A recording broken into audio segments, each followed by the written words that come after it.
Welcome, everyone. I'd like to call this committee to order. We've got a long day ahead of us, a lot of work. However, I would also like to introduce to the committee Elder Gilman Cardinal, who has agreed to come and help us begin our day with a prayer. So I'll cede the floor to Elder Cardinal.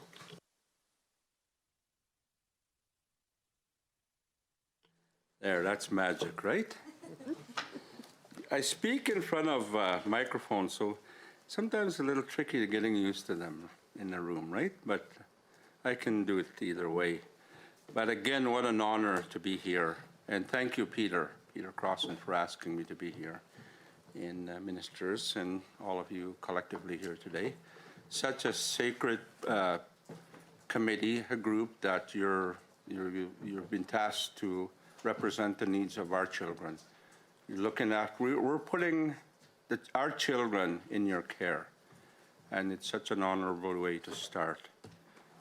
In our way, when we talk and ask for an elder to, we don't call it work, it's a service we provide to the community. And when it comes to Indigenous people, that's always been my first love, of course, being Indigenous myself. And it's been great working with the province for 40 years. 40 plus years, that's a long, long time. But I was treated very well. Retirement, again, was a real challenge for those of you that retired. Pauline just retired, a friend of mine over there. So it's a big adjustment, isn't it, Pauline? It's a real change. So all of a sudden, you lost all your contacts, right, in your regular place of work. But if you're a giving person, like myself, I give to the community. I give to my people right from birth, right till now, and I'll continue till the Creator calls me home. It's a way of life that we treasure. So the offering of protocol, and I left it over there, we always get tobacco usually is our offering in the Cree way. Métis, you look at the different cultures that you ask to do ceremony, and you ask about their protocols, and they'll tell you. But that's the first thing we usually get. In the Western way, how do you do a contract, right? 3 or 4 pages, all written with deliverables. Tobacco is our contract. It's such a sacred way that we do work. We provide a service. That's always been like that ever since I can remember. When I was a little guy, one of my tasks was to approach an elder, take tobacco, and that elder would come to our house. One of our most favorite things that the elder did, we didn't have Netflix. So storytelling was very big in our home. So the elder would come, tell us a story. Mom would usually make some tea, a little bit of food, and then that story would start. About Wisakitsak, you all heard of Wisakitsak. Most of you are folk hero, right? He was a trickster, played all kinds of tricks on people. And then he'd tell a story for about a half hour, then he'd stop. That's it, we're done for today. Of course, we'd beg him, no, we'll give you more tobacco. No, I'm done. So next Sunday, the same thing. So that was such an honorable way. But I welcome all of you today. I welcome you to the Traditional Territory Treaty 6 we're in. But I also honor all my Indigenous leaders and friends and family here today that are here with us. Elders, leaders, and governments, minister, all of you, for the honorable task that you've undertaken. We trust you to do your job properly. We ask you to care for our children that we put in your care, that are so dear and near to our hearts. Our children, our grandchildren, our great-grandchildren, that you consult with community. You talk to community about our ways, the way we live, the way we do business, the different ways that we govern our communities. the way we run our programs. This is how you work respectfully with our communities. Any elder that you ask, what is it that Indigenous people want from us? We go into your community. Respect and honor. That's all we ask for. Tell us what it is that you want to do in our community, how you think you can help us, but most importantly, how do you think we should do the work to benefit and make our communities a greater place for us to live? Increasing the capacity of our people, better quality of life. So my main prayer, again, is always in Cree. Cree is my first language. English is not my first language. And I like to always pray in my first language. And I pray with the eagle feather, always. This was a gift from my sister, who was raised by my grandma. I was more spoiled than her, I must admit. But this is a picture of my gokum, my grandma, Nohkom. And that cute little guy, believe it or not, was me. Pretty young. No, not pretty, just young. Suspenders, that was the style those days. Huh? It's quite cute. It's almost come back. So I take her wherever I travel. And this is my new life, to work in this area as an elder in training. I'm still not, in my mind, a fully qualified, full-fledged elder. But I have wonderful elders I work with that are training me. And hopefully down the road, I will be able to say, yes, I am an elder. But good elders will never say that. Remember that. You ask them, they'll tell you, you decide. You decide if I'm an elder or not. And they usually will tell you. So all rise, all of us, and I'll do my prayer. And then I will be leaving. You can do the work for us, right? Aunen askomon naman tomnan. Asami na kotakisigaw. Ogehtawiak matsuin. Tasawihta manomita kamama wintoyak. Ngutosik tipahas kanoma. Nihi ogni ganota gihta gohtito. Pamais muniawak. Tipahamuaganak. Ngutosik tipa gohpainaniu. Apihto gussanak. Inuit kisi kasoto kwa kumaganawak. Kahkio gorta kamama wintoto tasawimato. Tamiosta toma. So asimsinawak. Kuya stupagihito. Kuya sa nagatimito. Tasawimaya ko. Kehtiayak ka nagatugoyak ko. Hatit. Utahkiap tsigunik. Kaya to. Kuya stabatsihayak ko. Muokskihti no tameigok. Tawitsigoyak ko. Naskompenan kahkio. And Askomon, thank you very much. It's a real honor to be here. Thank you very much, Elder Cardinal. I guess from us. We're spoiled as elders. We are. You are. It's the way it should be. Thank you very much. Yeah.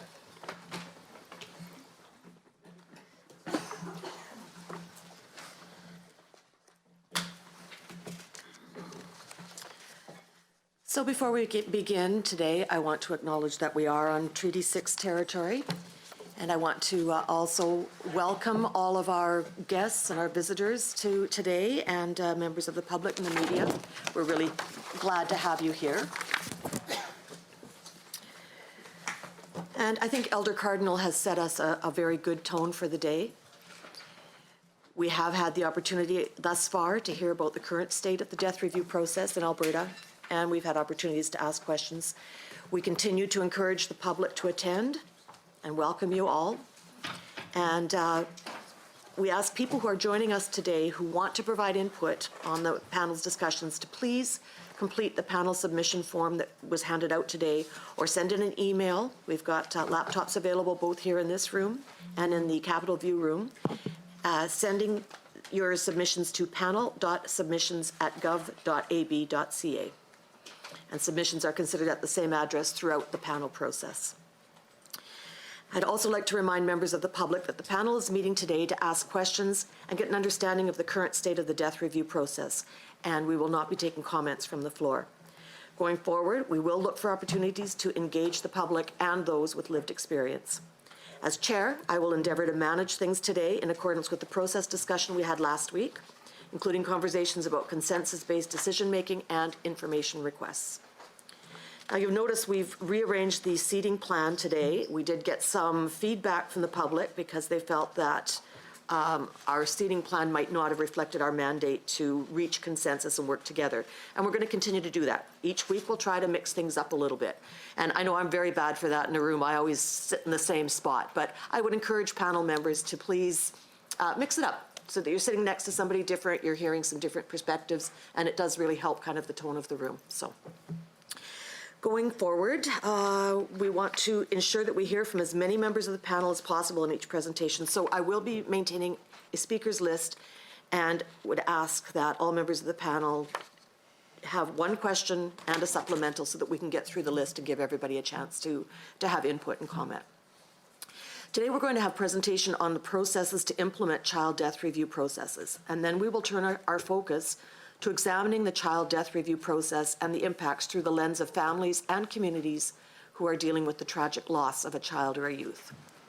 This morning, we'll hear about case scenarios to set the stage for a facilitated conversation with a circle of community people from a diverse range of perspectives on the child death review process and the effects of trauma. I'm looking forward to the opportunity the panel has to engage with these knowledgeable and caring individuals, as it will help us to build a deeper understanding of what is needed to develop recommendations to improve the child death review process in Alberta. Following the community conversation, we're putting our consensus process to the test by setting priorities for information requests that are still needed to make informed recommendations to improve the child death review process. This will also allow us to get a head start on the information we need in phase 2 as we move on to our broader focus on the child intervention system. So, you all have in front of you the agenda, I believe. So I would like to have everybody's willing to accept this agenda. Are there any changes required? Any comments on that? Rick? No, thank you. I was, the last meeting, because we only get one question at a time, after reviewing the materials, I've got a list of questions that I'll hand around to the committee, just in the interest of not taking the committee's time to ask them all. If that's okay, Chair. I'm just letting you know, Chair, I'm going to do that and hope that's okay with you. So. Sure, that should be fine. Anybody else had any comments on the agenda and the process? Maria? My question isn't on the agenda, just that people speak up so I can hear them. All right. Everyone is content with the agenda. We will then move forward. So our first item on the agenda is a presentation on the process to implement child intervention recommendations. And you're about to hear from Sarita Diggy-Bramwell, I hope I said that correctly, the Associate Director in the Child Intervention Division of Children's Services. And this presentation will give us a more thorough understanding of the process for implementing recommendations that the Child Intervention Division receives. So our presenter is back there. Welcome. Thank you. Thank you. Good morning. My name is Sarita Digay-Bramwell. That was a valiant effort. Thank you very much. It's a little hard to say. It took me a couple years to figure it out, too. I want to thank you for having me here today to talk about recommendations. And before I start, I just wanted to acknowledge that a few of us are wearing pink T-shirts here today. I don't know if you've had the experience of going into court unawares that you were attending that day and having to apologize to a judge for your attire.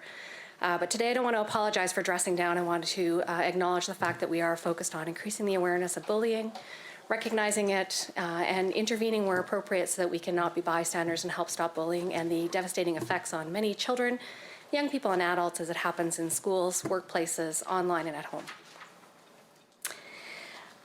I'd also like to start by acknowledging that we are here on traditional Treaty 6 lands and pay respect to the elders past and present.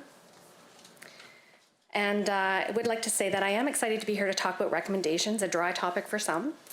The process to develop, receiving, responding, and implementing recommendations in a consistent way to help us be clear on recommendations, what they mean, and how to action them is really a positive step towards helping kids.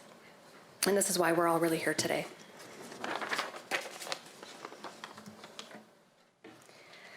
So the ministry is required to publicly respond to a number of recommendations, but specifically through legislation, OCYA, or Office of the Child and Youth Advocate, investigative reviews, and fatality inquiry reports. We're also responding directly to other recommending bodies such as the Council for Quality Assurance.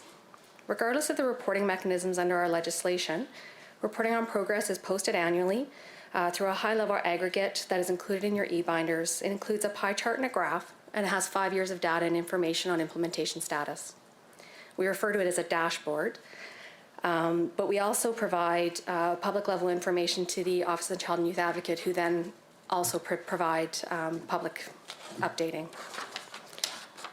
The bodies that we are responding to typically over at least the last 10 years are the Office of the Child and Youth Advocate, fatality inquiries, Council for Quality Assurance, reports from the Alberta College of Social Workers, the Office of the Auditor General, systemic reviews, and statutory reviews.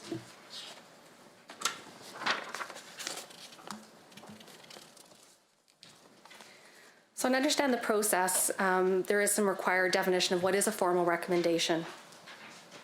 For us, a formal recommendation is typically systemic, publicly posted recommendations directed at the ministry that require some level of public response and has no other existing mechanism to review, respond, or monitor progress. So an example of that would be an investigative review and recommendations for the ministry. Those would be considered formal. A letter from the Ombudsman, for instance, on a case-specific issue with recommendations to address that would be considered an internal quality assurance process. Currently, the ministry is exploring ways to capture other types of recommendations. This was recommended formally by the Council for Quality Assurance, and this is to support ongoing quality assurance and continuous improvement through a redevelopment of our current database.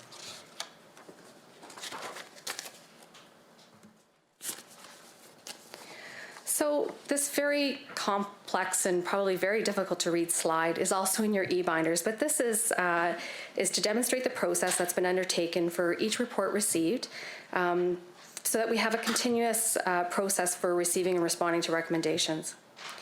This overall process was developed and implemented through the following steps. Internally, we'd already identified the need to better assess, understand, and plan for our work, tracking recommendations, and acknowledged that based on volume and information requests that we received. We needed to identify leads to focus on research, doing cross-jurisdictional scans, determine process development and implementation planning. Once that development was completed, we tracked and monitored its progress. We implemented our approach, we captured our evidence, and we're in the process of evaluating it to determine if it's meeting our current ministry needs and supporting a clear understanding of recommendations and actionable implementation plans. Why this matters, it's regardless of the recommendation or the recommending body, we want to receive the recommendation in a consistent way, we want to respond in a consistent way, and we want to track the implementation in a consistent way.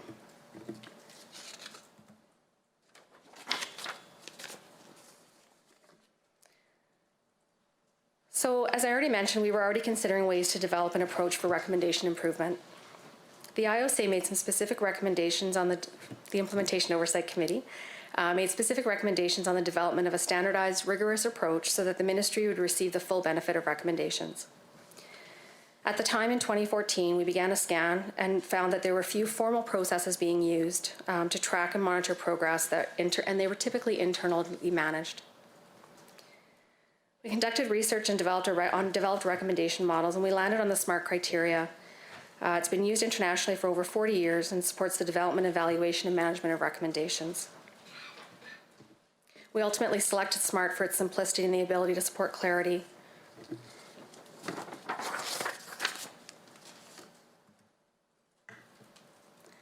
So the elements of the approach. When we receive a recommendation, we get together a committee of subject matter experts, people involved in program delivery and development, and we look at the recommendation to see what we believe it to mean, We monitor it against the SMART criteria: specific, measurable, achievable, realistic, and timely, and determine what are our questions or implementation issues based on understanding of the recommendation. We collaborate back with the recommending body, and we bring to them what we believe the intent of the recommendation is, and we determine if that is, in fact, what they intended as an outcome. So, for example, with the Auditor General, ministry staff meet when they're developing recommendations. We did this through the process for their report on Indigenous service delivery. With the Office of the Child and Youth Advocate, upon the release of their investigative reviews, we will go back and meet with staff of the Advocate's Office to talk about clarity of intent.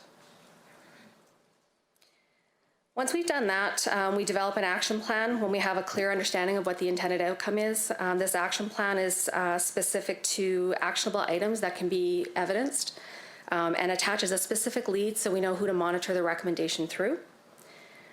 Then we share our public response, which is drafted for the minister's approval and posting on the public website. And then we track our response and our evidence and actions towards the implementation of the recommendation in our Child Information Management Data System. This system supports ongoing regular progress updates to the Advocate's Office as well as to the public aggregate information.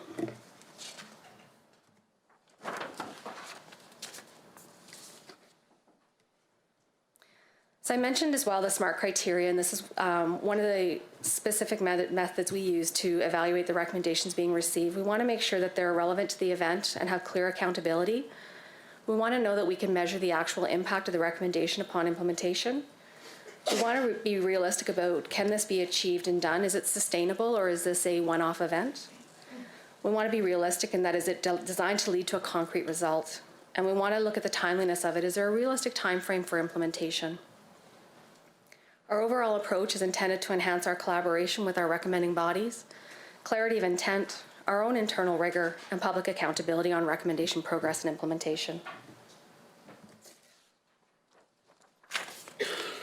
So at the same time we were working with the Implementation Oversight Committee and developing an internal process, the committee had asked the Corporate Internal Audit Services of Treasury Board at the time to do an audit of the recommendations we were proposing to them. They reviewed 58 recommendations of the 96 that we had put forward to the Implementation Oversight Committee for their review and prioritization. In their evaluation, 56 of the 58 were confirmed. There were 2 left remaining. One was partially verified because we had guidelines in place but not a formalized process between major partners for Calgary Police, Alberta Health Services, and Children's Services. This at the time was the development of the Sheldon Kennedy Centre in Calgary. We had one recommendation that was not validated because the process was in draft form.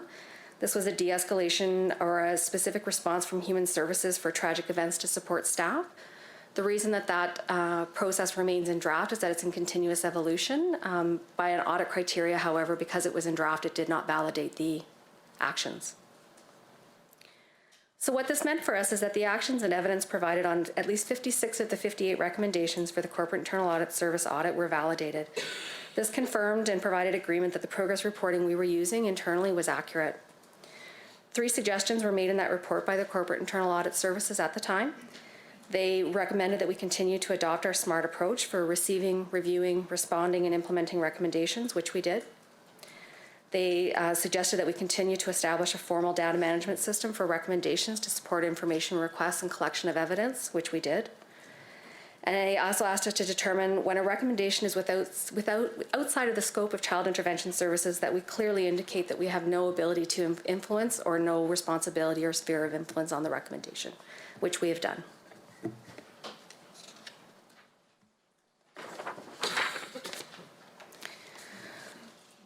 So the corporate audit confirmed the statuses that we use today. We have 5 specific conventions implemented or remaining complete. All actions have been taken to support the implementation of the recommendation to meet the intended outcome. Ongoing, these are actions that have been identified and are underway.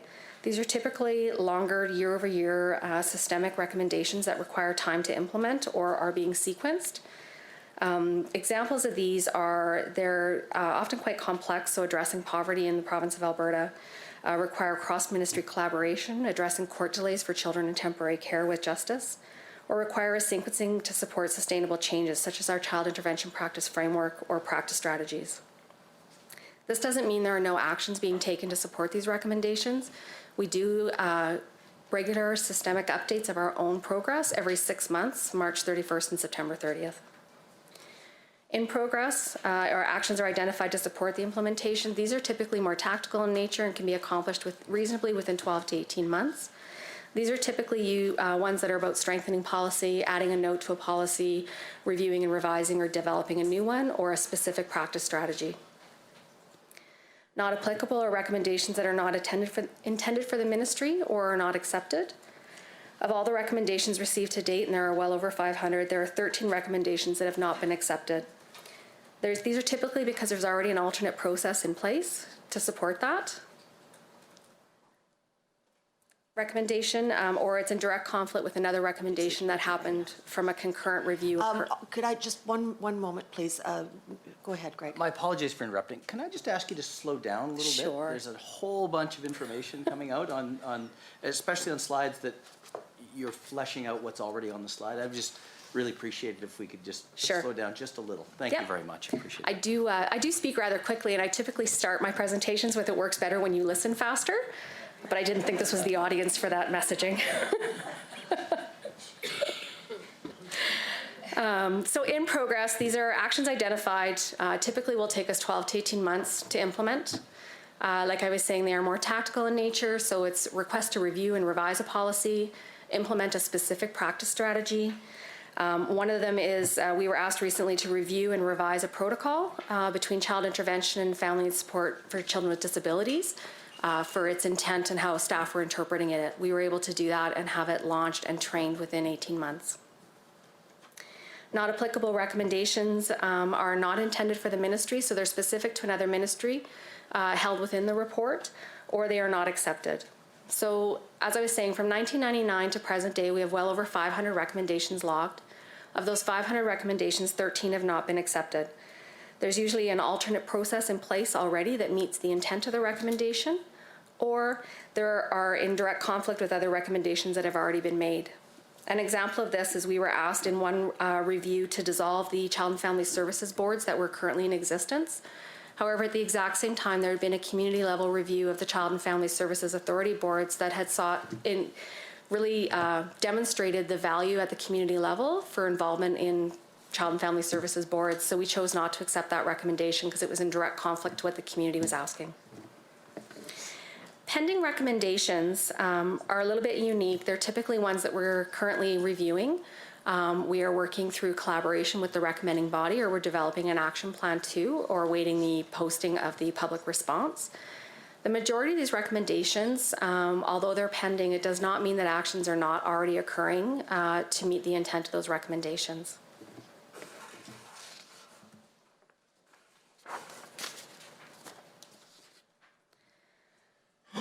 So there are a number of recommendations related to child death, and a number of our recommendations are specifically as a result of a child death or a tragic incident. However, there were 4 main recommendations made specific to child death review processes, if we separate them out that way.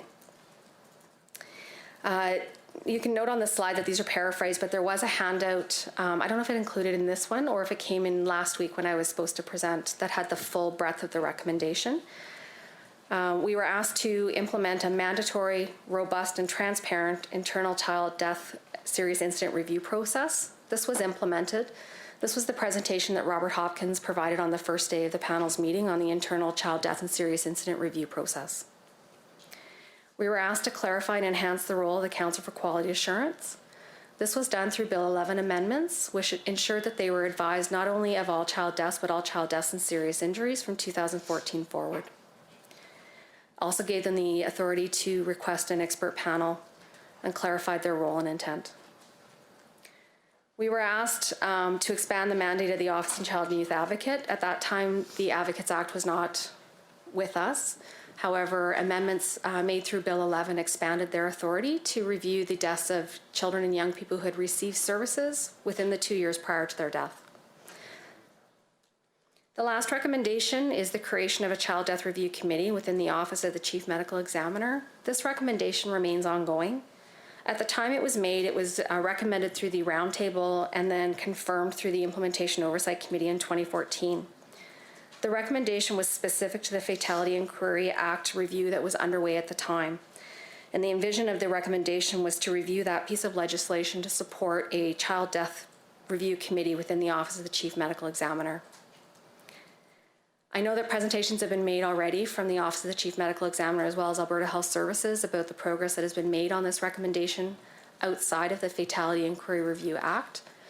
That's why it remains ongoing. There's still research being done. They're still doing cross-jurisdictional scans, and Children's Services is involved through the Office of the Statutory Director.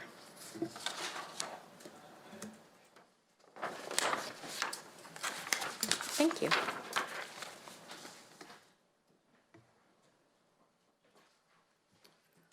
Thank you very much. And I'll now open up the floor to questions. I'll begin with Maria. First of all, thank you very much for your presentation. I've got a number of questions, but I'll stick to the one and the supplementary. One of the 4 recommendations was to clarify and enhance the role of the Council for Quality Assurance, and you've said that it's implemented. Yes. How did, okay, first of all, I think this is kind of two-parted. How did the department interpret the recommendation, and how was the mandate of the CQA clarified?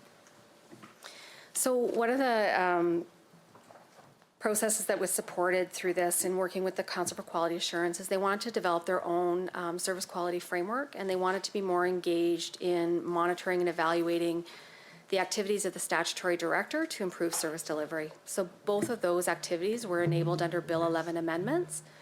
I know when the council was here last week, I believe, they talked about their service quality framework and coming back in phase 2 to give more information about that. And they do have annual reports now, also mentioned in their presentation, that evaluate the strategies and activities of the statutory director for systemic improvement. Okay, and another IOC recommendation speaks to expanding the mandate of child and youth advocate. I understand that you don't speak for the IOC, but I'm curious, why would they recommend expanding the role of 2 separate bodies in the context of a child death review? Do you have any insight on that? My understanding at the time is the Implementation Oversight Committee wanted to give the advocate the authority to investigate deaths for children who had been previously receiving services, which at the time the advocate didn't have the authority to do. So they made the recommendation in the aspect that that would provide increased information and quality assurance around child death review mechanisms, allowing them to investigate death within 2 years. Thank you. Next on my list, I have Nicole, followed by Rick. Thank you, Chair, and thank you for your presentation. I'm wondering how Children's Services knows when a recommendation has been met, and then how do you work with a recommending body to confirm this? So how we know it's been met, we have a detailed action plan that states the recommendation verbatim. We also develop an outcome statement based on our collaboration with the recommending body. And then we develop specific actions that would meet that intended outcome. As we're working through the recommendation implementation, every 6 months we're doing an update with the identified lead on that recommendation. And we're gathering evidence against each action that was taken until we've satisfied the intent of the recommendation. Thank you. And a supplemental, please. Are there any best practices that you think could assist with ensuring best communication between the recommending bodies and the government? When we were looking for models at recommendation processes, one of the reasons we went with the SMART model is it really talked about collaboration at the front end. Ideally, what we would like to do is be able to talk to recommending bodies at the time that they're developing their recommendations, not in any way to alter or change that recommendation, but to help get that clarity discussion happening up front around how are we interpreting the recommendation based on how they're framing it. It would give the recommending body at that time some idea of what our implementation issues may or may not be, and would also give them insight into how we are interpreting based on the use of their frame and language for the recommendation. In the absence of that, what the SMART recommendation also provides is that you go back to the collaborating body and work with them after. So based on the research we had done in 2014, that was considered best practice, and we continue that today. And it's been a successful relationship so far. Thank you. Rick, followed by Peter. Thank you, and thank you for being here. You covered a lot of material in a little bit of time, and like everybody else, I'm not sure I kept up with the whole thing, but time's tight. We got a lot of ground to cover, so thank you.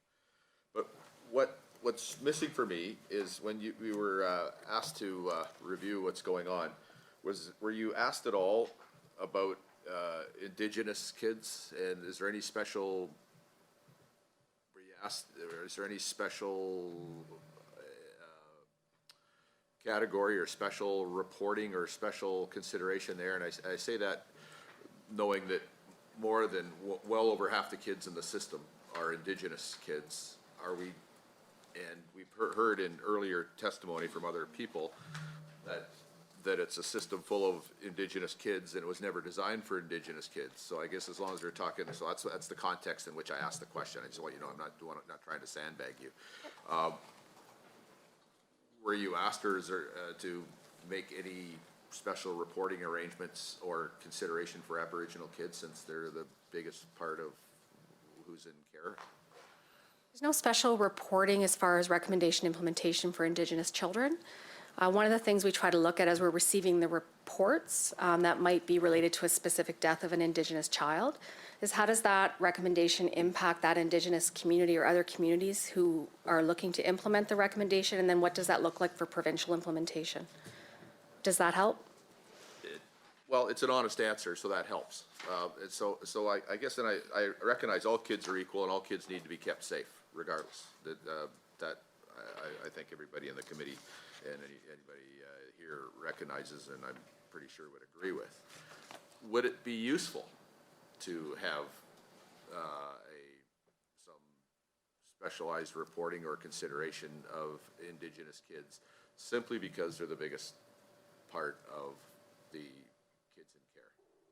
So if I understand the question, you're asking, would it be valuable to keep recommendations specific to Indigenous children separate? Yeah, and again, yes, and I realize all kids are equally important. Every single kid matters, but I'm just concerned that there's a pattern where a large number of kids are Indigenous. And if we are interested, and I know we are, in getting to the root of the issue, is it worth it to make some extra effort on the more than half of the kids in the system that all happen to be Indigenous?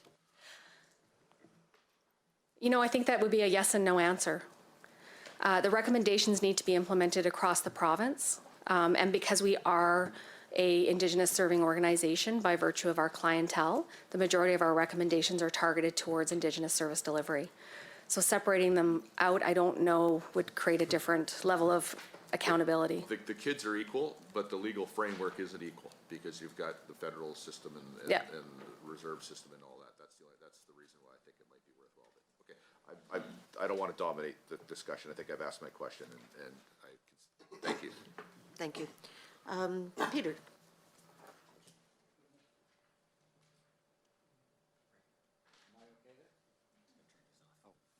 There we go, okay. Thank you.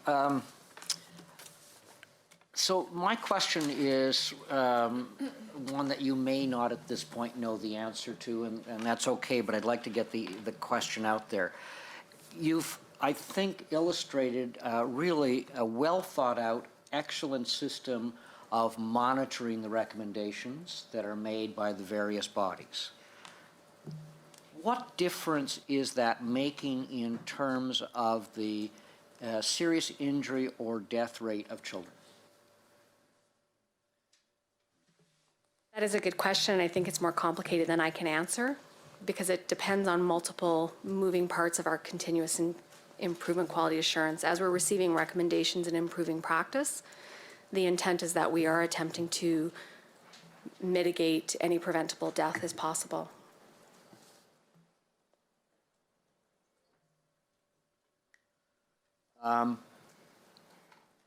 The numbers that were shown to us suggest that the death serious injury rate's fairly stable. It's not growing, it's not really shrinking in any significant any significant way. Thus, are the recommendations impacting that, or are they simply, I shouldn't say simply, or are they impacting general practice, which hopefully would impact the death and serious injury rate? Because I think the intent of the death review committees are to say, how do we reduce this? And is this reducible, or are we, by following the recommendations, doing all that can be done and it may not reduce the rate? Is that, I hope I've put that clearly. Sure. I can take that one. The recommendations come to us from recommending bodies based on their mandate. If you recall, when the provincial advocate was here, he looks for systemic issues in the system. And while that, I think you put it, impacts general practice, which hopefully over time impacts all kids. I think that's the strategy he uses. So his recommendations, I don't want to speak for him, but aren't related always to a proximal cause of a child's death, rather systemic issues he observes in those files. So the recommendations come to us in that spirit. Fatality inquiries tend to be more focused on the particular incidents that were proximally related to the child's death. So those ones tend to have, I will say, tactical recommendations sometimes, like addressing the use of bassinets or the assembly of cribs, those kinds of things. So it's kind of not all the recommendations are related to the reduction of serious injury and death that we receive and track in this way. Some of them are related to improving practice for young people or for young babes overall.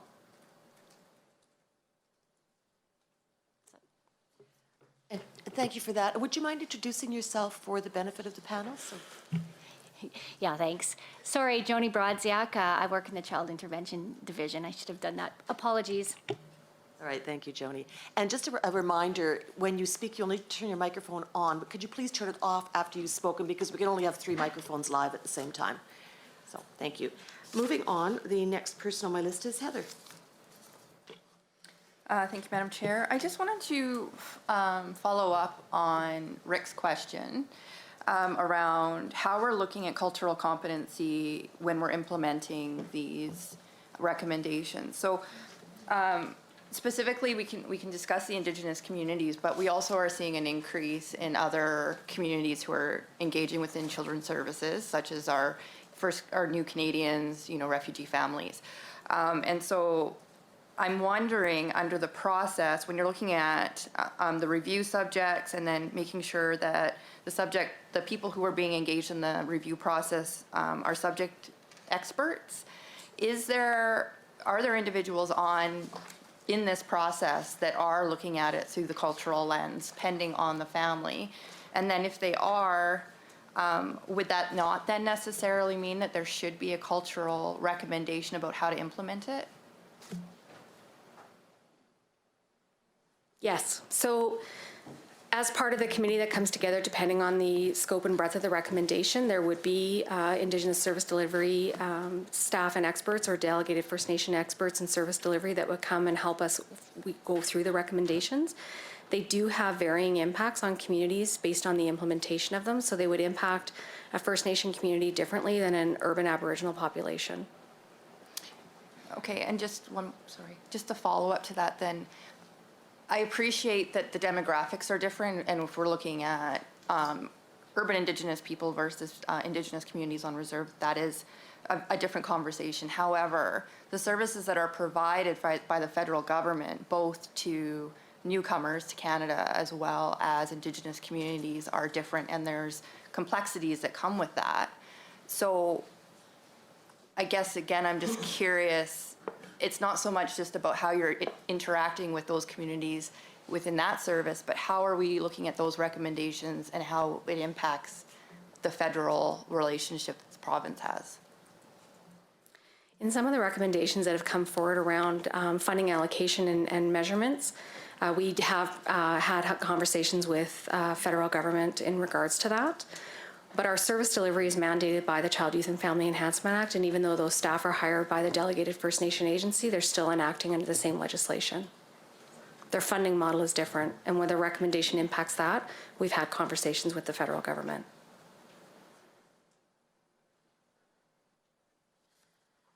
All right, moving on. Next on my list is Jason.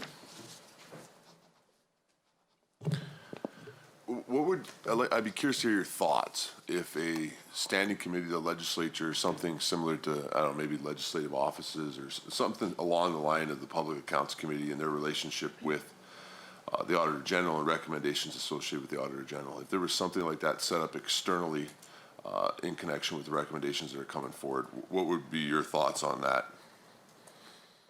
If all recommendations worked like they did with the Auditor General? Yeah, and it went to an external body. At this point, it would allow us to use the current system we have, only working through an external body to do the reporting we're currently doing right now publicly and through the Advocate's Office.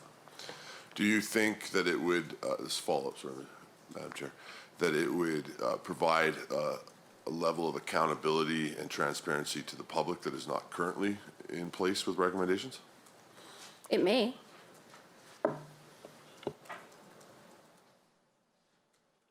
David. Thanks very much for your presentation. I'm building a little bit on what has been said before. It's not clear to me yet how you deal with the First Nations agency in relation to recommendations, and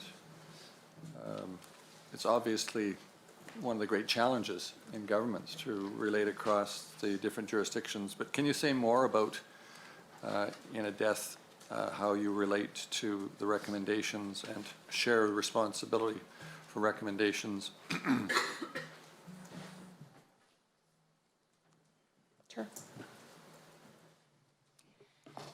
I'll take that, Joni Brodziak again. When we're looking at the implementation of any strategy or approach to deal with a recommendation, that includes the delegated First Nations agencies as part of those discussions, because they are service delivery, I will say just like provincial service delivery, but they're also unique. So they operate by the same IT structure as us, by the same legislation, by the same policy, by the same documents as we do. So when we're tweaking those kinds of things, if I'll pick blind cords, like environmental kinds of safety, strengthening safety in homes. Those policies and those requirements would apply both on and off reserve. So if a worker needed to make sure that caregivers didn't use a certain type of blind, that would apply regardless of where you live. Where it gets a little messier, which has been pointed out by some panel members, is where there's funding implications that might be broader than that, where there's potentially differences in federal funding formula for additional implementation of different approaches that are sort of larger, strategic in nature. So there's yes and no in that. But they do deliver services under the same legislation. They have the same authority and the same sort of responsibilities and accountabilities under policy and legislation. Thank you. Patty, followed by Greg. Good morning. Thank you for your presentation. In one of the research papers that we were given, it was a very interesting statement. They said easily measured aspects of practice fail to provide a good enough picture of quality. And it might be hard to answer this question, but it seems like the more pedantic the recommendation, the easier it is to resolve, the less likely it's going to be to make a significant systemic change, to change the way that practice is done. And when I look through the recommendations, and I'm not going to pretend that I understand every single recommendation, the heart of it, where it comes from, how it is being implemented on your behalf, but I wonder, I don't see anything that looks at the nature of the relationship between service providers and clients. And I think that in the systemic issues the heart of the matter is the nature of the relationship. That's a hard one to implement, but I think that research paper was very instructive about it's easy to tick boxes and measure things that are easy to measure. But it's harder to do that deeper dive into relationships. And I wonder if a paper review can even do that. So I haven't read that review research papers. I'd be excited to do so. What I can say is, though, when we have these in-progress recommendations that are tactical in nature, so you're right, add a note to this policy, review and revise this section of it. The paper exercise of developing the policy is not as rich as implementing that back through practice and then being able to measure the practice and the outcomes for children and youth receiving services. So that's part of that larger QA cycle. So all of our practice strategies are nested inside our child intervention practice framework, which I know will be coming more information in phase 2, which is really intentional, relational focused practice based on principles. Right, and so just my supplementary is around, my understanding of the statutory director review, it's entirely paper. There's, for me, it would be hard to look at a file that's a year in advance, like within the last year of that child's life, and understand the quality of the service provided from the perspective of the child's needs, or the child's perspective, the family perspective, and the relationship that mitigates the quality of the service. And so I wonder if you can comment on what a paper review provides. So I think you're going to hear a bit more of that in the second presentation. It is a paper review of the file, but it is also discussions and conversations with staff. And if it moved on to the second stage in a full statutory review, there would be, conversations and discussions with additional service providers, families who receive the services, siblings, extended family, and such. Okay. But the internal examination that happens, as much as it feels like a paper exercise, there are other further discussions occurring. Okay. And do you know when the statutory director does a review, has any deep dive been done yet? I know there's some in progress. There's 11 in progress. Has that deep dive been done at all? I can speak to the 11. I know there's 11 in progress, and 4 I believe had been started, is what Robert had presented when he was here. So that is that deeper dive. But it's not. Okay, thanks. Greg. Thank you very much. I wanted to pick up on Peter and Jason's questions. So, because Peter makes an excellent point. If the recommendations that we've seen to date haven't changed the trajectory of child deaths, are we seeing the right recommendations being made? Now, that's perhaps somewhat of that's a difficult question to answer.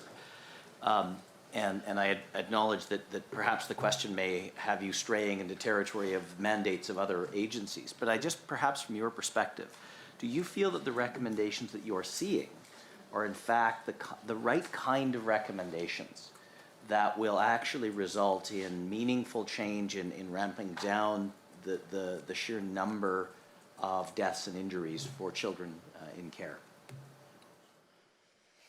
I think it's difficult to draw that straight line because a number of the deaths of children receiving services are medical in nature. But when we try to step back and look at the preventable, would better practice impact that? I do believe so. And that takes me on a slightly different trajectory than I had thought I would go in the second question, but it's something I've been reflecting on. And I guess just a straight question. Do you categorize preventable versus non-preventable?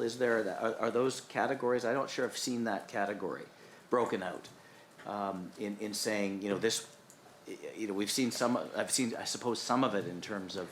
I think from an intervention perspective, providing services, we're not medical staff, so whether a medical death is medically preventable, I don't think we could comment. Medically preventable. Some children are medically fragile. Some children, if a child who has had an interaction with the system dies of cancer, for example, I don't think anyone would ever expect. It's a terrible tragedy, but I don't think anyone would say that's preventable. But if someone, dies from abuse or they die from, a blind cord or suicide, I would look at that as a layperson and say, well, clearly that's preventable. Is there value then in breaking out what is preventable and not preventable and then establishing a goal of 0 preventable deaths? That's what we were asked to do by the Implementation Oversight Committee. And so one of the 4 criteria for statutory review is looking at the prevention of the death. Like, was the death preventable? And I guess I just haven't, and perhaps it's my lack of depth in going through all the material we've seen. Are those statistics broken out clearly, where we track those as distinct statistical categories? So on the public website in the aggregate monthly data, there is the OCME's cause and manner of death is provided, and it is in your binders today under the, I can't remember the title of the document, Cheryl. There was a supplemental document provided with additional statistical information on the 73 deaths. I just can't remember the title of it. Okay, thank you. I'll look into that. And just one last quick question to pick up on Mr. Nixon. Do you feel an external oversight would help dig into not only whether the recommendations that were made have actually been implemented, but perhaps provide a body then to ask some critical thinking questions on whether or not, in fact, this recommendation is helping us reduce preventable deaths? I think any oversight to support improvement on the system has a value. Thank you. Next on my list is Bruce. Thank you very much for your presentation. I had a question on slide 6, and it's going to kind of echo Greg's comments, I think, to some degree. You've outlined the elements of the approach for addressing recommendations, for reviewing, collaborating action plans, all the way down to tracking. And tracking, is that specifically looking progress towards implementation or tracking in terms of impact on quality of service? Is there a feedback loop in there that helps understand, is it achieving what it was meant to do? Is it actually having a positive outcome for children and youth? So within the confines of the recommendation approach, tracking refers to the implementation of the recommendation. The secondary step, once a recommendation is implemented, is then doing an evaluation of the impact of the strategy used to implement that, whether that's a policy, a practice strategy, principal practice. And so working through that on our outcome measurement, standards reviews, et cetera, to gain feedback on how our practice is improving is done on us outside of the recommendation approach. So there is receiving, responding, implementing, and then there's the continuous feedback loop of did that have the intended impact once it's been implemented? If not, how do we change our trajectory of what we were doing? And a follow-up, is that public information? Is that something, is that part of a feedback loop going back to the original group that has made the recommendation? I would say at this point, no.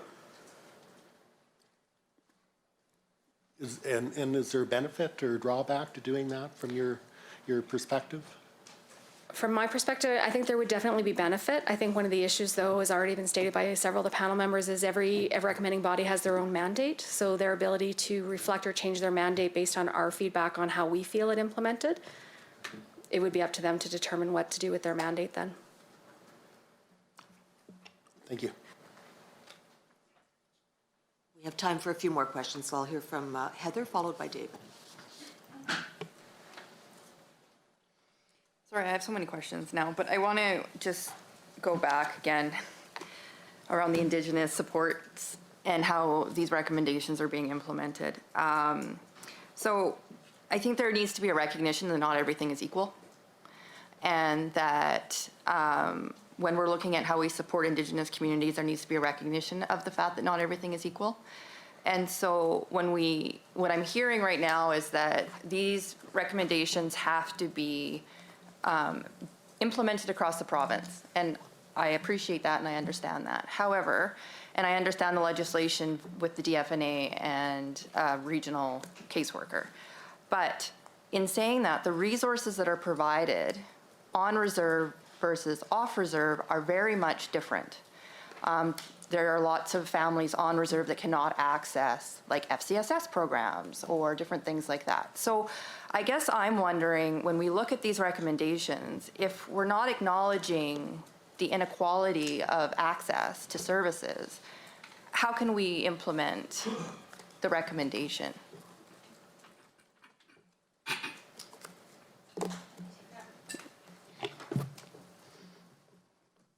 So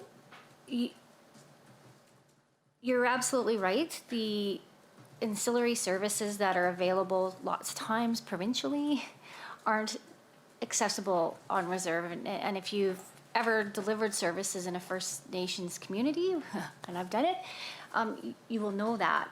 And so while we can pull some policy levers internal to the system, is what I think you're saying, we can do that and we can have a policy that's consistent. All the tools available in those communities to make those things real and sustainable are somewhat limited. That is the ongoing work with our federal partners and funding. So Sarita referenced meeting with federal government. When we're implementing something that's larger, we do try to engage them in how are you going to support the DFNAs in managing this type of implementation, or can you, given the funding approaches.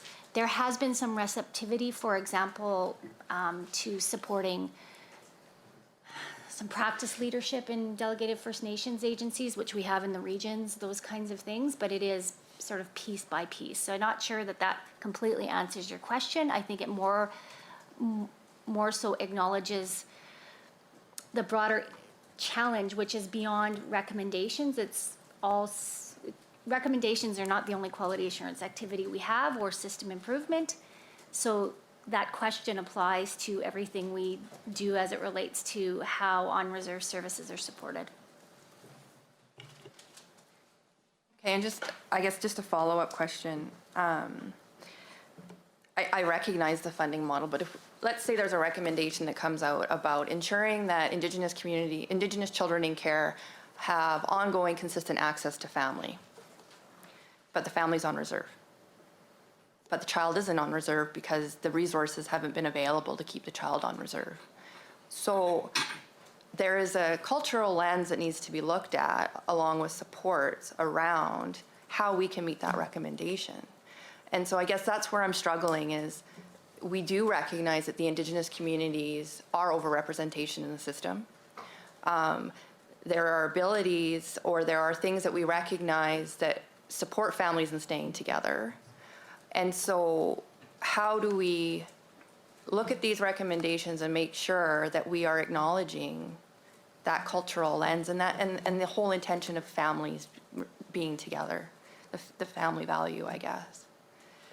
Because it is different between an Indigenous community, a New Canadian community, a Caucasian community. They are very different lenses that you have to look at when you're engaging in casework practice. And the recommendations that are provided impact the way that we engage in casework practice. So the very reason for meeting with the recommending bodies and understanding the intent speaks to that issue, because we really want to get to what is it that you hope to get out of this recommendation versus what is the tactic that you've proposed, because the tactic you've proposed may work for some families and communities and not others. So when we go back to recommending bodies, our questions are so and sometimes it's laid out in the recommendation, but if it's not, is what are we trying to get at? Because there might be other ways of achieving that same outcome and continuing to operate based on our principles, which include culture and community as primary for kids. So that's why we go back and say, what are you trying to get out of this? So we can figure out different mechanisms to support implementation depending on where it's cultural, but it's also rural and remote. It's very different than working in Edmonton.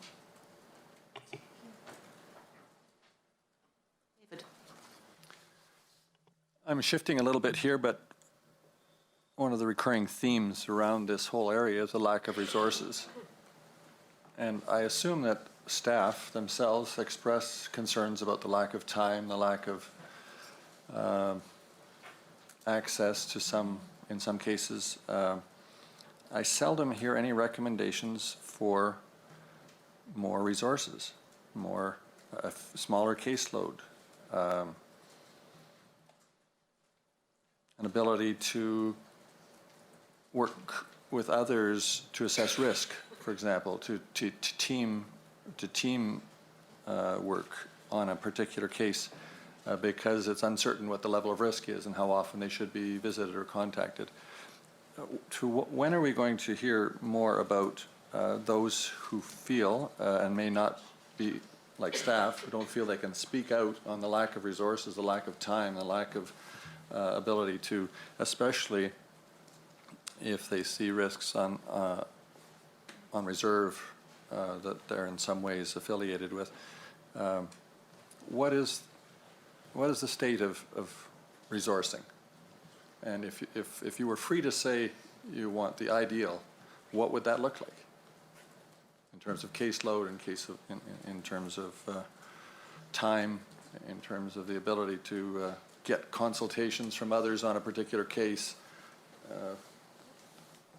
Go ahead. Go ahead.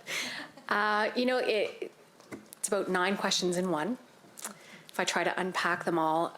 But like you said, you're kind of veering off track, and I think a lot of that information is built into phase 2 of this project, where we have information coming forward on our workload allocation model, HR resourcing, different work initiatives and strategies. So whether that's collaborative service delivery or child implementation practice framework and strategies, signs of safety, a lot of those strategies and information will be coming forward in phase 2 that address many of your questions and concerns and or illustrate the concerns that you have.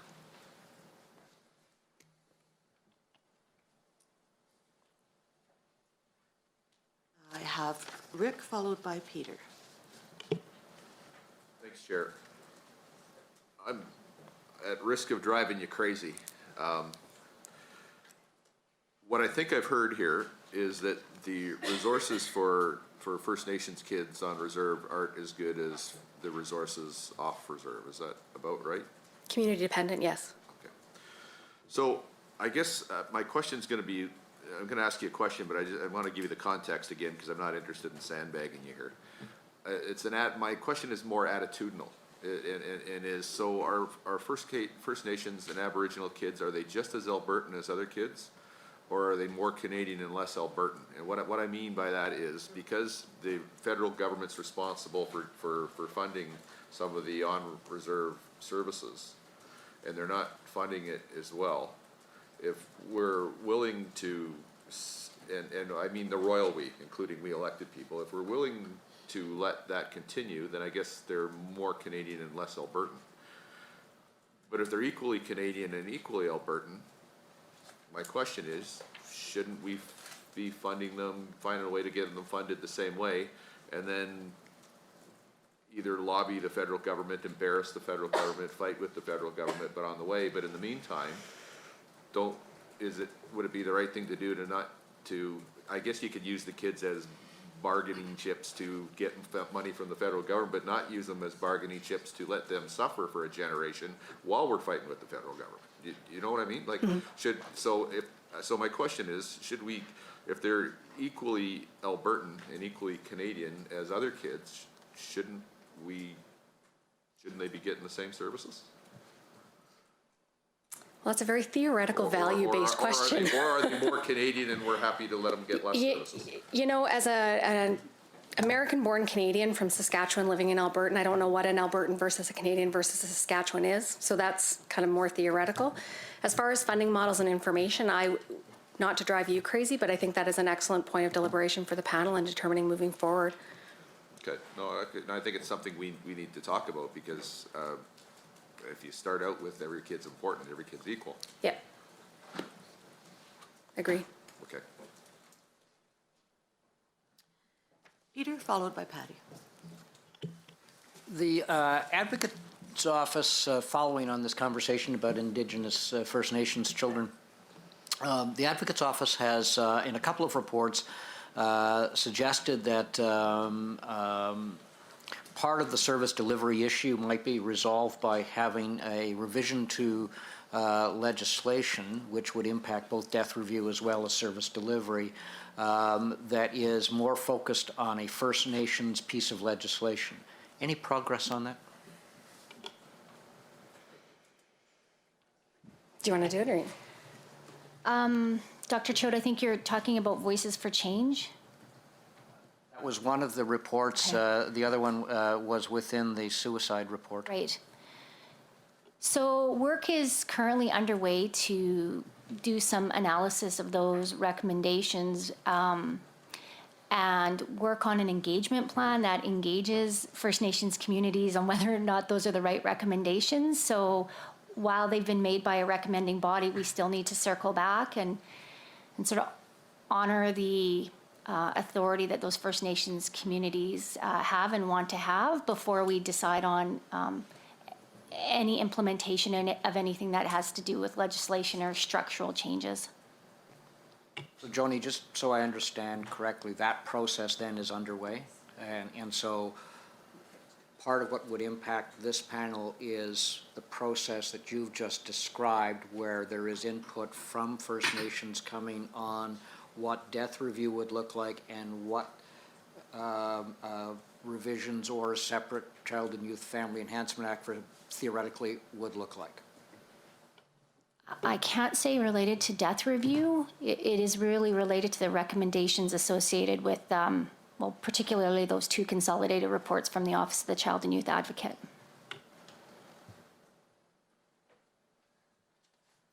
Hattie? So I'm thinking about the reviews that are done as research projects, and the recommendations that come out of them are findings.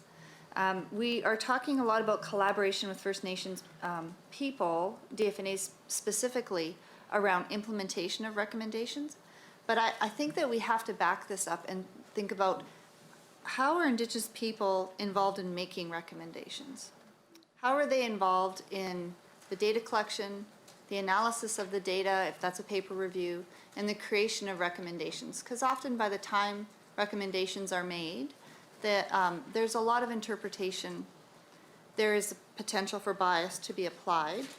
And so do you know if the collaboration and if having Indigenous eyes on the actual data and the creation of the recommendations, if that happens? I can't speak for others in their process for developing their recommendations. I do believe internally for statutory review, we would be doing any recommendation that would impact Indigenous community and service delivery with our Indigenous partners. But would they have an opportunity to be part of the review, is what I'm Yes. saying? The initial assessment Yes. reviews, and deciding what actually goes to stat review? Because they might have a lens that would say, you know, this should go, there's a pattern here from a very specific lens of what goes to review. Since there's been no reviews completed, it's hard to say, but I wonder if there was an Indigenous lens on what actually goes to review, if that would change how many stat reviews have been started. I think that's something we'd have to take back to the statutory director Okay. for discussion. Cool. Is he coming back? Is he going to be here? We haven't seen him. Joni? Right. Will he be here?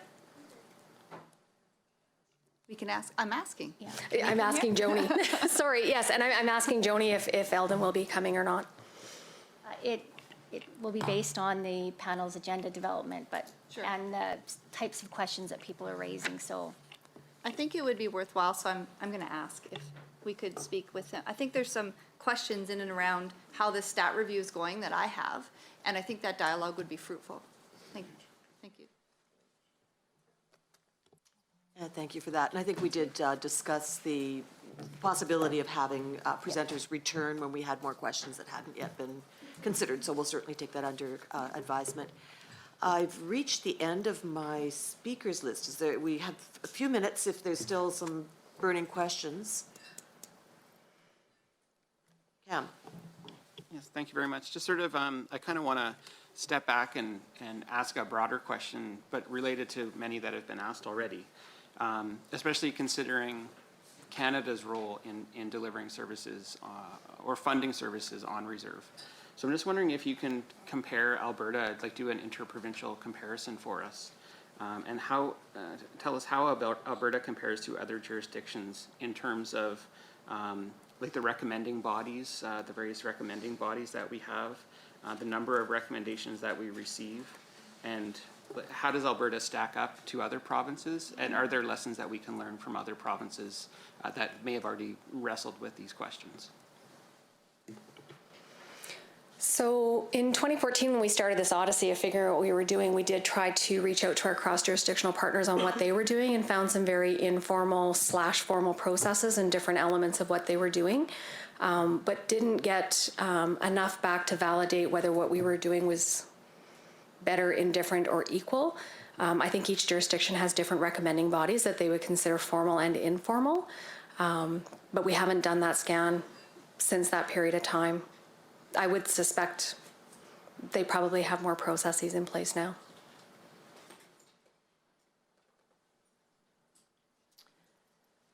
Any further questions? Okay, seeing none, I want to say thank you to Sarita and to Joni for your presentation and your information that you provided to the panel. We appreciate it very much. And that brings us to the point in our agenda where we are going to take a short wellness break, and then we will reconvene in well, I think it's about 10 minutes, but we'll see if the next presenters are ready, but 10 minutes.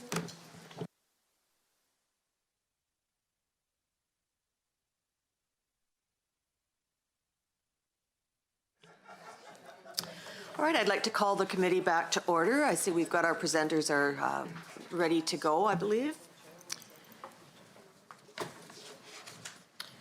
So we are moving on to the next item on our agenda, the case scenarios to illustrate the child death review process and effects of trauma for families, service providers, and communities. And the presentation is by Russ Pickford, Child Intervention, Jillian Colquhoun from Child Intervention, and Damien Traverse from Alberta Culture, I believe, is facilitating. So we are ready to go. Please go ahead. Good afternoon, everyone. First off, I would like to thank Elder Gilman Cardinal for his prayers and smudge earlier this morning and acknowledge that we're here today on Treaty 6 land. I think to start off, and I encourage you, of course, to follow along with the slides.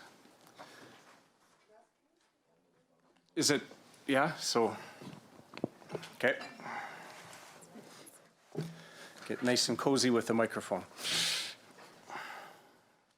I would ask you all if you could imagine if it was your child that was unfortunately a child that passed away while receiving child intervention services. And think about the public nature of the tragedy, the resulting impact on the parents, the siblings, the community. There are even significant impacts on caregivers, child intervention staff, and agency staff alike. Through both formal media and social media, the broad knowledge of the tragedy is widely known and usually very quickly. In small communities, the neighbors, friends can now also become very aware of the tragedy that in years gone by was probably a very personal tragedy. In a number of the reviews that we'll highlight today, family can be interviewed numerous times by various bodies that are looking to conduct their own reviews for their purposes. And lastly, before I move it on to Jillian, it can even be through media that extended family become aware that your family was even receiving services from child intervention staff in their own home. Something that you may have chosen yourself to keep to your own nuclear family in private. So I'd ask that through our presentation today that you keep those thoughts in mind.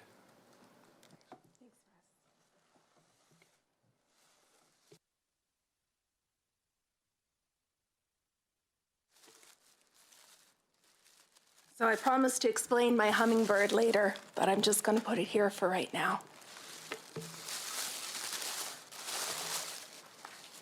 Thanks for your acknowledgements, Russ. I also wanted to acknowledge, I know in our agenda we have written that we're going to be talking about case scenarios, and I just wanted to be really clear. We're talking about children, youth, and young adults who have passed away. They're real people, they had real lives, they were loved, and they had families. I'd like to begin by acknowledging those young people. I'd like to acknowledge their families and the losses that they've experienced, and also their communities. It's always first and foremost in our minds. John Dufresne, who is an author and a professor for family and community development at the University of Nebraska-Lincoln, has described the death of a child like this. It's like a stone cast into the stillness of a quiet pool. The concentric ripples of despair sweep out in all directions, affecting many, many people. First and foremost, I'm a social worker, and as a woman, for me, the personal, the professional, and the political overlap. So I hope that you will allow me to tell a story that comes from my own personal life. It was, I think, spring day. It was the first warm spring day. It was sunny, and I was just kind of going about my business, doing the things that you have to get done in a day, when a message came to me that really changed my whole world. I got the news that my nephew had passed away, and his death was a result of medical causes. There were many things that were wrong, and he couldn't be saved, and his life was over. It was one of the worst experiences of my life. I've learned a lot from the experience of having lost a young person, and I really feel that I'm privileged to have had the experiences that I've had in my life. A few days later, after I got this terrible news, I assembled with members of my family at a church, and my brother was in his kilt, my father was in his kilt, and we had the remaining grandchildren that were in our family at the church with us, and we had the opportunity that we were fortunate to have to get together and to have a chance to say goodbye to this very significant person in our lives. I can tell you, based on this experience, that if you go on and you have more children, it doesn't make you feel better. It doesn't replace those children. I want to be really clear that children are unique, and each child is a fingerprint or a snowflake, and that it feels like things are being ripped out of you. It feels like the holes that you have in you have been ripped, and branches have been torn off your family tree. The children were getting restless, and so I took them out into the church parking lot to allow the adults the chance to continue on to do what they needed to do in order to say their goodbyes. Children are our teachers, and I am very fortunate in my own life, in my own household, to have 3 of those young people to teach me, because they ran around the parking lot, they played tag, they were screaming, they were yelling, they were having a great time. And they let me know that someday I would find joy again, and I would continue on my healing journey, and that would be there for me at the end of it. I want to express my gratitude to my brother and to also my nephew's mother, because I did approach them and ask them if I could share this story in this setting, if they would be comfortable with that. And they were very generous in terms of saying that that would be just fine, and that they were happy because it would give their child's life some meaning. And so I know that it's the right thing to bring this story here today as a starting point for our discussion about child death. I want to be really clear that I'm not unique. I'm just from an average Albertan family. I'm very impacted by the things that happen in my family. I had the pleasure to celebrate Family Day, as we all did the other day, and it brought home for me, because of the work that I do, that there are families that are going through loss, as the rest of us have this opportunity to celebrate, and we need to also be mindful of that. I'm also aware that the experiences that people have when they have open involvement with our system versus the experiences when we are not involved are acutely different. And this was one of the reasons why I wanted to share this experience with you, because I know that my family, as my nephew was going through his illness and having treatments, I know that we had within our control the ability to protect our privacy. And in fact, if my big brother hadn't been approached by me to share this story, there's many people that I know and work with now who would have no idea that I have this history, and certainly wouldn't know about it publicly. When their child is in the hospital, for parents that are going through such a thing, they may make decisions in terms of how much information they're going to share with friends and family and community in terms of social media. They also have the opportunity, as my family did, when a young person passes away, to make a decision about who they're going to invite to the funeral, memorial service, what that's going to look like, and also if there's going to be any kind of public notice, such as an obituary. That is something that we'll talk about later in terms of what the experience is like for our families that have open files or have involvement with our system, because I think it's important for us to contrast those experiences and to be very aware. The other thing that I'd like to emphasize, which I think is really important differential between the two experiences, is that when you're not involved with the child intervention system and a tragedy like this happens, and it is absolutely a tragedy, then you also get supports that are more informal supports. So the supports come from your own friends and your own family. And so this actually brings me back to the story of the hummingbird. I was very fortunate in my experience to receive very good support in regards to the situation. I was a frontline protection worker, and I knew it would be difficult for me to work with children having just gone through this, although it did reinforce for me the value of children. Children are precious, there's no doubt about that. And so my coworkers were very supportive to me, but I also received a gift from one of my friends, and it's this small hummingbird that's here. And sometime later, we had the opportunity to talk about it. It's not, if you come closer and if you see it, you can see it's not valuable in that it is a gift that cost a lot of money. But what was explained to me is that the motion of the hummingbird's wings forms an infinity symbol. And so my friend who gave it to me with the understanding that she wanted me to be aware that there is infinite love, which is exactly what I was feeling at the time.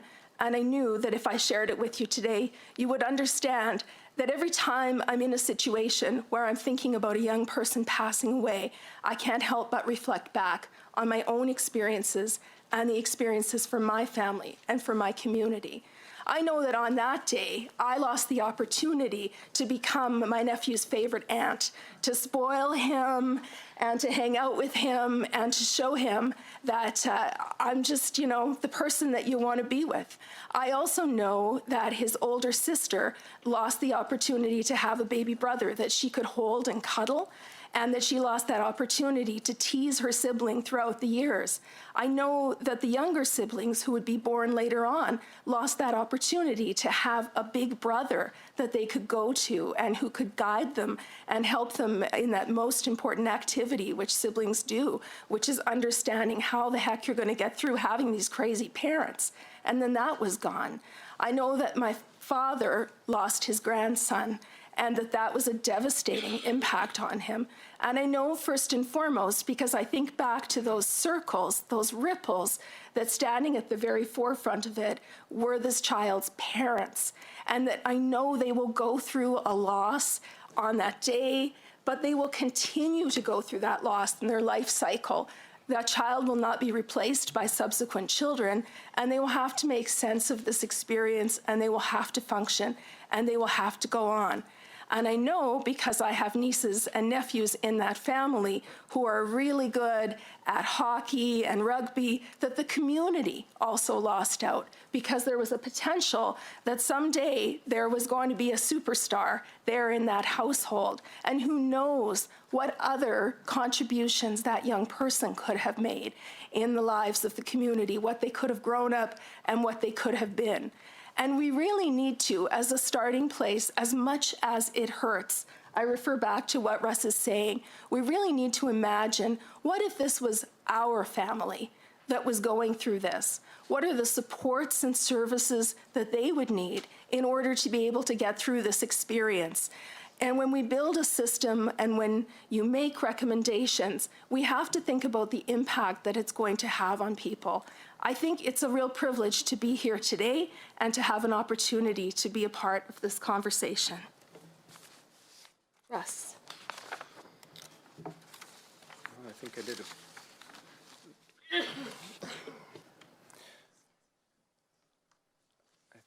with that story, I got so caught up in the story, I think I did a pretty poor job of forwarding slides in whatever order that they should have been. What I would like to talk about here is just how we actually support a family and how we actually go through a notification process for families. So as you might imagine, when a child passes away, it is typically our caseworker, our supervisor, and often our manager that are the ones that are notifying a family that their child has unfortunately passed away, or they could be imminently passing away soon. As you would imagine, that would be a terrible conversation to have. These conversations include topics, as you might imagine, around whether it's burial or cremation wishes, tissue donation, all kinds of different things that are, some of them are very timely in nature. They have to be discussed and talked about urgently. And these families often look to us for advice and guidance, as they have through their involvement with us and the relationships they've formed in working with our staff. When children are in care of the director, and our staff that I've mentioned are the ones that have, been meeting with family and discussing what's occurred. These are particularly tough conversations to have when the relationships with our staff and the families are strong. And I would like to point out that you may hear a lot, or publicly people may assume that the relationships between families or youth, young people with our staff and our organization are at times difficult. And I think there are times that those relationships are very challenging and difficult, but I would also like to say that in my 26 years of experience, those relationships are often exceptionally strong. And people have a very, very strong mutual respect for one another in their role as family and their role as caseworkers that are providing advice and guidance for them so that they can actually hopefully no longer need our supports and services. That's our hope. And I think typically families know that. So those first conversations often take place either in a family's home, in their kitchen. They could take place in a hospital setting. Our staff, could not see anything more important, in their schedule at all, in their calendar at all, than making all of their time possible available to that family as per their needs. One of the things that I'd like to point out, I think maybe in the spirit of sharing a bit of a personal experience, despite my current role as the Executive Director for Child Intervention for the northern half of the province, once upon a time I actually was a caseworker. And by looking at me, it was a while ago, but I had one older teen girl on my caseload at the time that was pregnant. She was due to deliver probably at that point in time any day. I was her appointed birthing coach.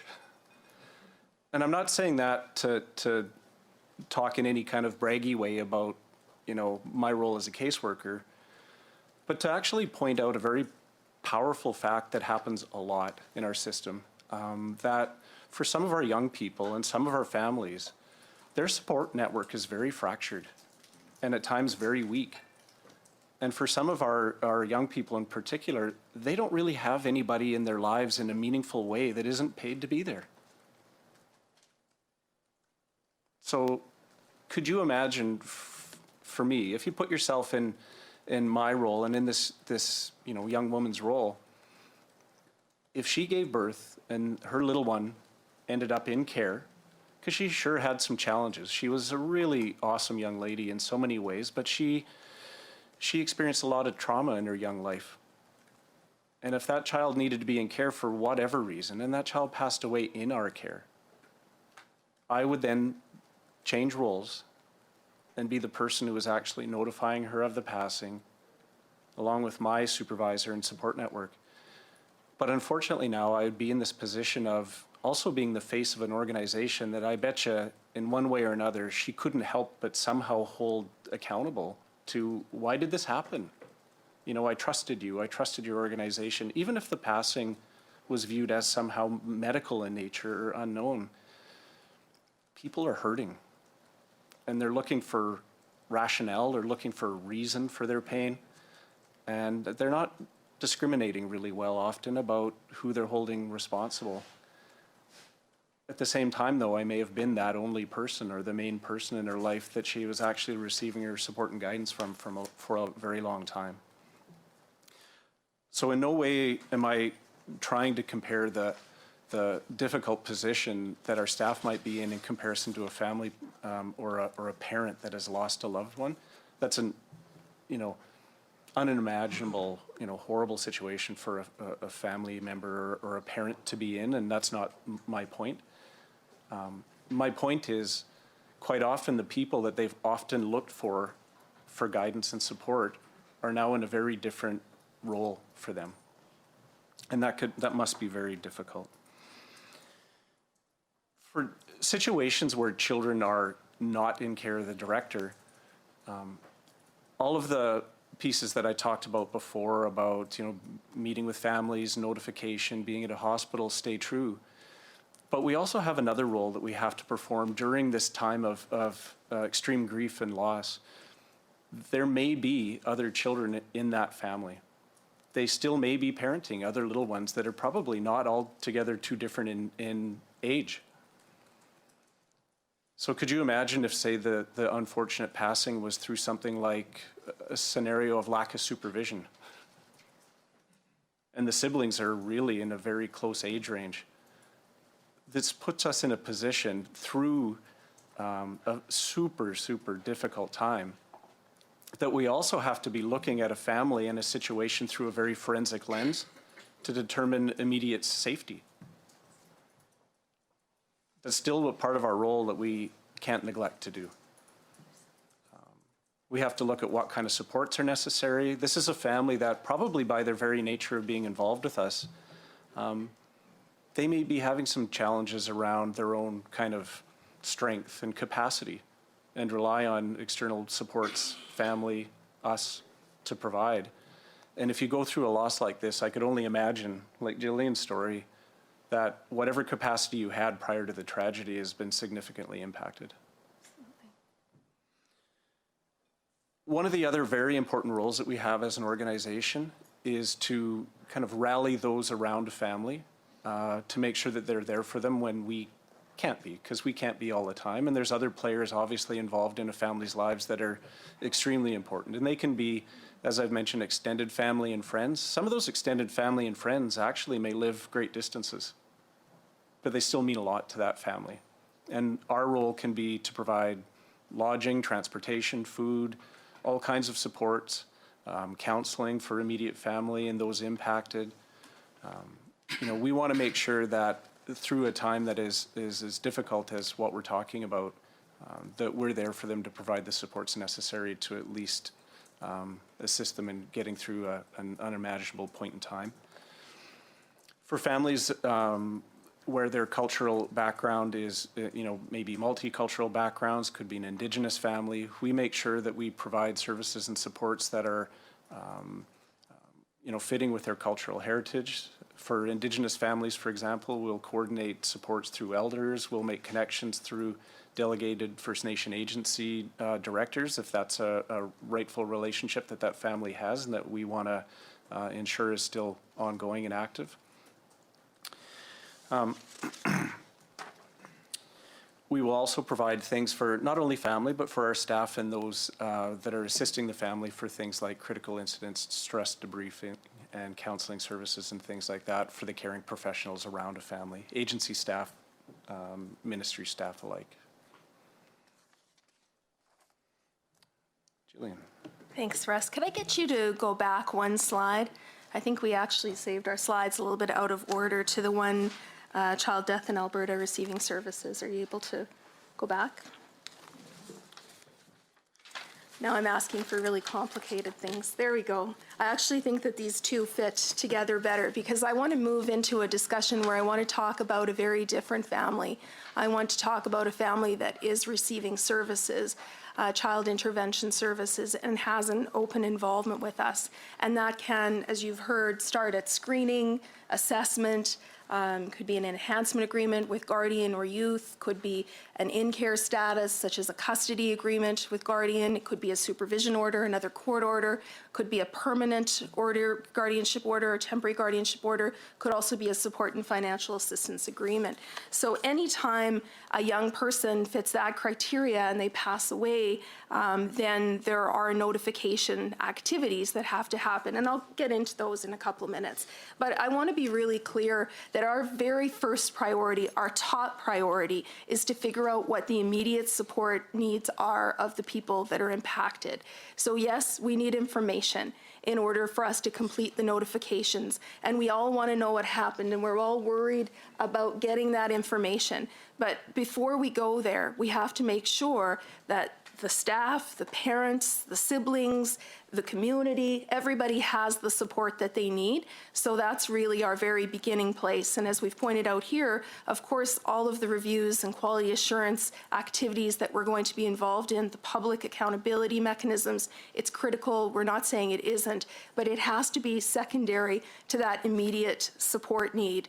Because as Russ pointed out, oftentimes we have parents who've just experienced a major break in terms of their functioning, may need to go on and parent other children in the family, and they may not be able to if they don't have sufficient support. So that's going to be our starting point.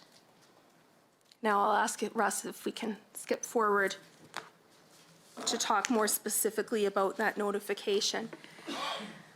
So I apologize if I'm covering ground that perhaps Robert has already spoken to, but I wanted to walk you through the process a little bit so that you could understand what it would be like for that other family, that family that is receiving intervention services and the young child passes away.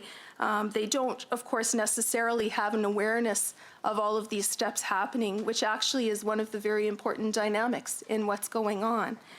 And so we complete an initial alert, so that lets us notify the parties that we are mandated by legislation, Council for Quality Assurance, Office of the Child and Youth Advocate, to let them know that we've received this report and we're gathering more information, and we will provide that information as soon as possible.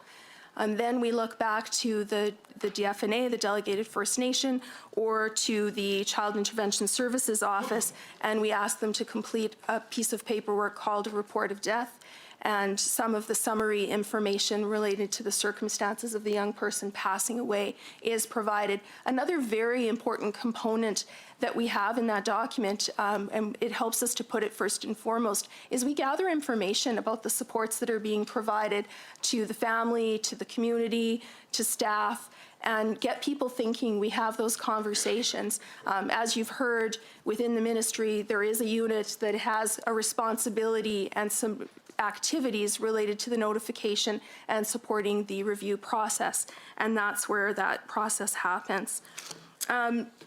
This slide talks about public transparency around the deaths of children receiving services. And of course, that's always a challenging balance. I contrasted it with my own family experience, talking about how we had ability to control a lot of the information, who got the information, when they got it. That's quite different for a young person when they're receiving intervention services and they pass away. It's quite different for their family and for their community. And as Russ had pointed out, we have all different sizes of communities in the province of Alberta. And so within the context of a big city, people can lead a fairly anonymous life. But in a small community, when a young person passes away, it can be very difficult to maintain your privacy. So there are some implications. And I would ask that everybody think about those implications, and as painful as it is, connect with those circumstances that may have happened in your life, or God forbid, may never happen in your life, where you think about what it would be like for your family to go through this process. So we typically are going to post information publicly in regards to the child passing away within 4 days on our website. We don't post a lot of information. We post the date that the death happened, the month, the day, the year, the age of the child, the gender of the child, and then whether or not they were receiving services or not in care. So this is public information. In Sarita's presentation, it came up, I know there was a question related to the roll-up. So then within a time period, then those numbers are rolled up into a document which is also publicly posted called Deaths of Children, Youth, Young Adults Receiving Child Intervention Services. And that document looks a lot, I suppose, like aggregate data, but it's really important to remember that we're talking about children and families when we're talking about numbers, real people that exist and real circumstances. So by fiscal years, there's an opportunity to track whether the children were in care or not. As Sarita had mentioned, the manner of their death is also available, whether they are Indigenous or non-Indigenous, the gender, and then some age grouping to give us a sense. And those numbers are updated on as needed, for sure, but that information is something that has become publicly available over the last few years. If the family wants to keep information about the child's deaths private, they have to apply to the court for a publication ban. This is also a change that has taken place in the last several years. So the publication ban indicates that when the young person is alive and receiving intervention services, it's not allowable under legislation for their name or their picture to be posted. However, when the child passes away, that information can be published in the media. And so I understand that you had a presentation from Everett Spidal, and he probably spoke a bit about the publication ban, or perhaps a lot about the publication ban. But it's a circumstance that's also different for our families that are receiving services, is that they may find themselves in a circumstance where they need to go to court and where they need to apply to not have that information shared with the community. And certainly the interest in the death of a child receiving services in our system has resulted in some families finding themselves in a position where they have had to apply for that order. And of course, because we are primarily focused on supporting families through this process, we are also going to provide them support in terms of information about this process and having those conversations. Mentioned that we are legislated to notify parties, and you've had presentations from all of these groups, the Office of the Child and Youth Advocate, the CQA, the Council for Quality Assurance, and if the child is in care, the Office of the Chief Medical Examiner. From there, our process, we will collect the files from the delegated First Nation or from the Child Intervention Services Office, and we'll review those files, the paper and the electronic files, to create a summary called an initial examination. And then the possibility of further second phase statutory review exists, and as you've heard, there are other reviews that can happen. Is there anything that you wanted to add, Russ, to that? I think the only thing that I would add to that, when we talk about the publication ban, that's something that in that very initial first conversation that we're having with the family around notification of their child's passing, or that they are, could imminently pass away, that's when we'd really want to let them know about that, because boy, half a day or a day time goes by and you really can't put, you can't put that back. It's already out. So that's something that we would also incorporate into our initial conversation with a family. Thank you. I think we're ready to go forward to the next slide. There we are. So there are a number of reviews that can happen when a young person passes away, because of course, young people don't necessarily only have contact with the child intervention system, and they have contact with other systems. There are other stakeholders. The same need for accountability, continuous improvement, learning, wanting to understand what happens. These are the same drivers in other systems. And so the main types of reviews that can happen that we think of, the top 5, of course, the Office of the Chief Medical Examiner, just mentioned the reporting that has to happen there, the potential for a fatality inquiry, which would come through a recommendation of the Fatality Review Board, the Office of the Child and Youth Advocate, who came to present to you, the Council for Quality Assurance, and their different opportunities in terms of calling an expert panel or a committee, and then our internal child death serious incident review, known as ICDSIR, Office of the Statutory Director our review that can be completed.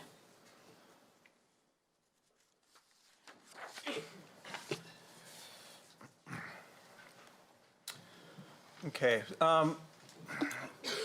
We'd like to provide some real examples of what the death review process typically looks like for families who've come to the attention of the child intervention system. These are real examples, and we don't share them lightly. And we've done everything that we can to make them as anonymous as possible, but still allowing folks in the room today to get a good sense of what happens during a review process. So obviously this is in contrast to the experience that Jillian has shared with you already about a very personal and private matter.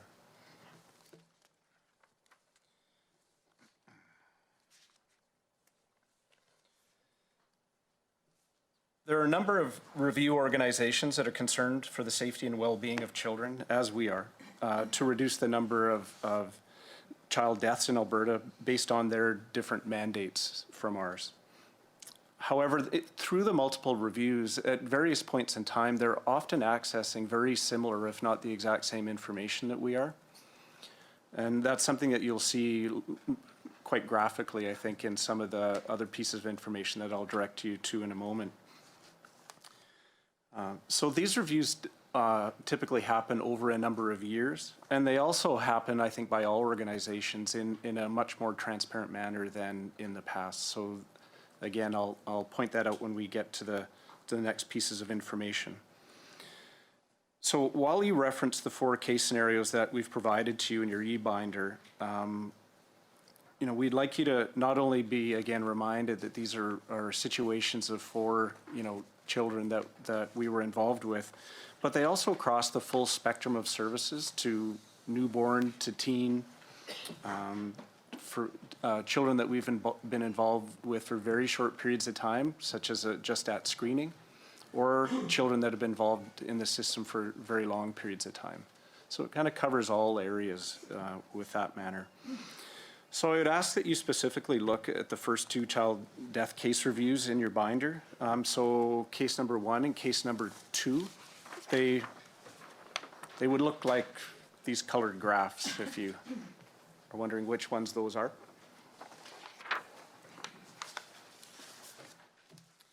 So what you can see immediately, even with case review number 1, you can see the sheer number of reviews that occurred in this situation.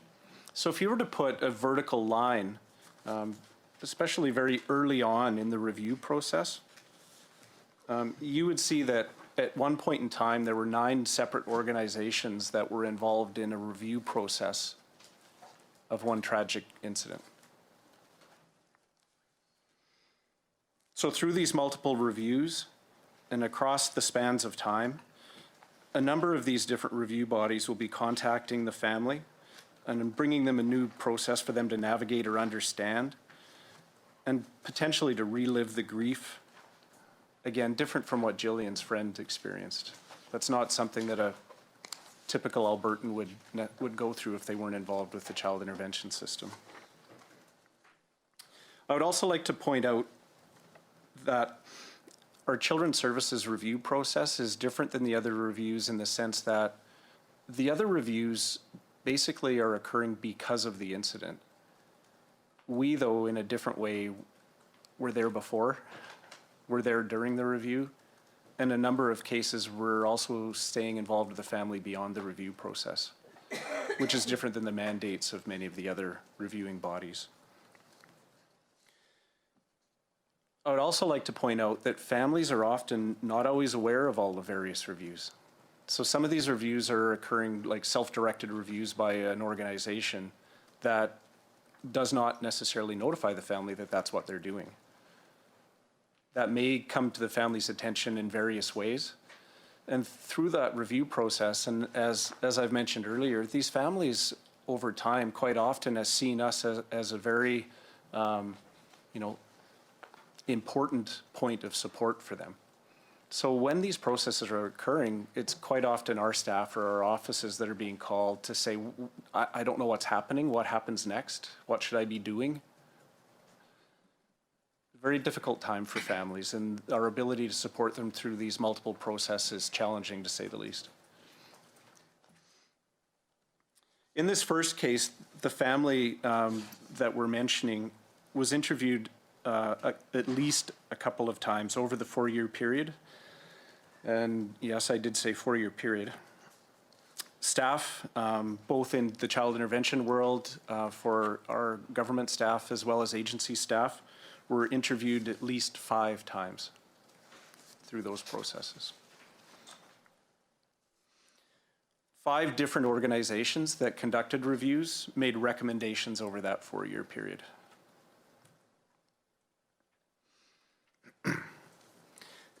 I think it's also worth noting, and I think, again, if you put yourself in this position that it was either your own child or a loved one that was near and dear to you,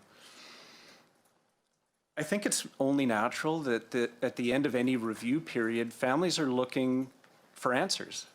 And they're really looking to find out, well, what happened? What went wrong? Who maybe screwed up? What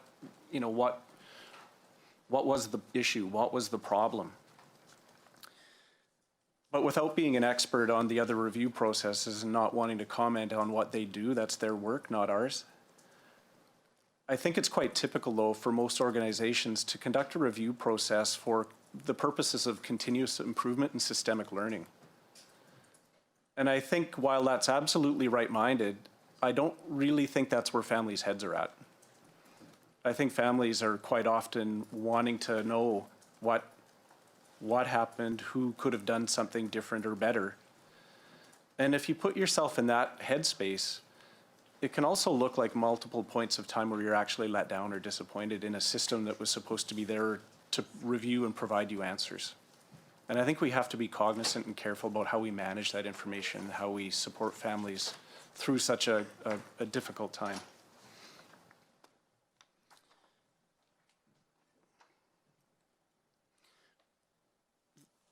The second case, and I wasn't going to go through all 4 of them, but the second review is one where the young person involved was involved with us for a very short period of time. In fact, they were involved with us for less than a week.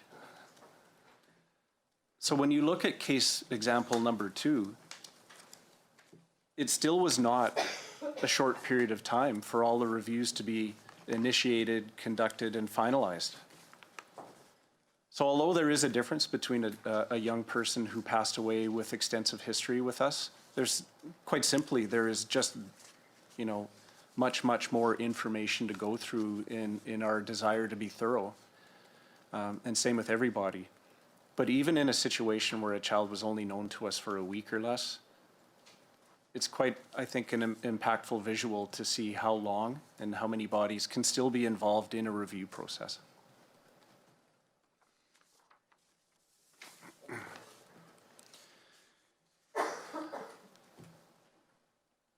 So I'd like to turn your attention to the slide in front of you right now, titled "What Happens for Families After the Death of Their Child."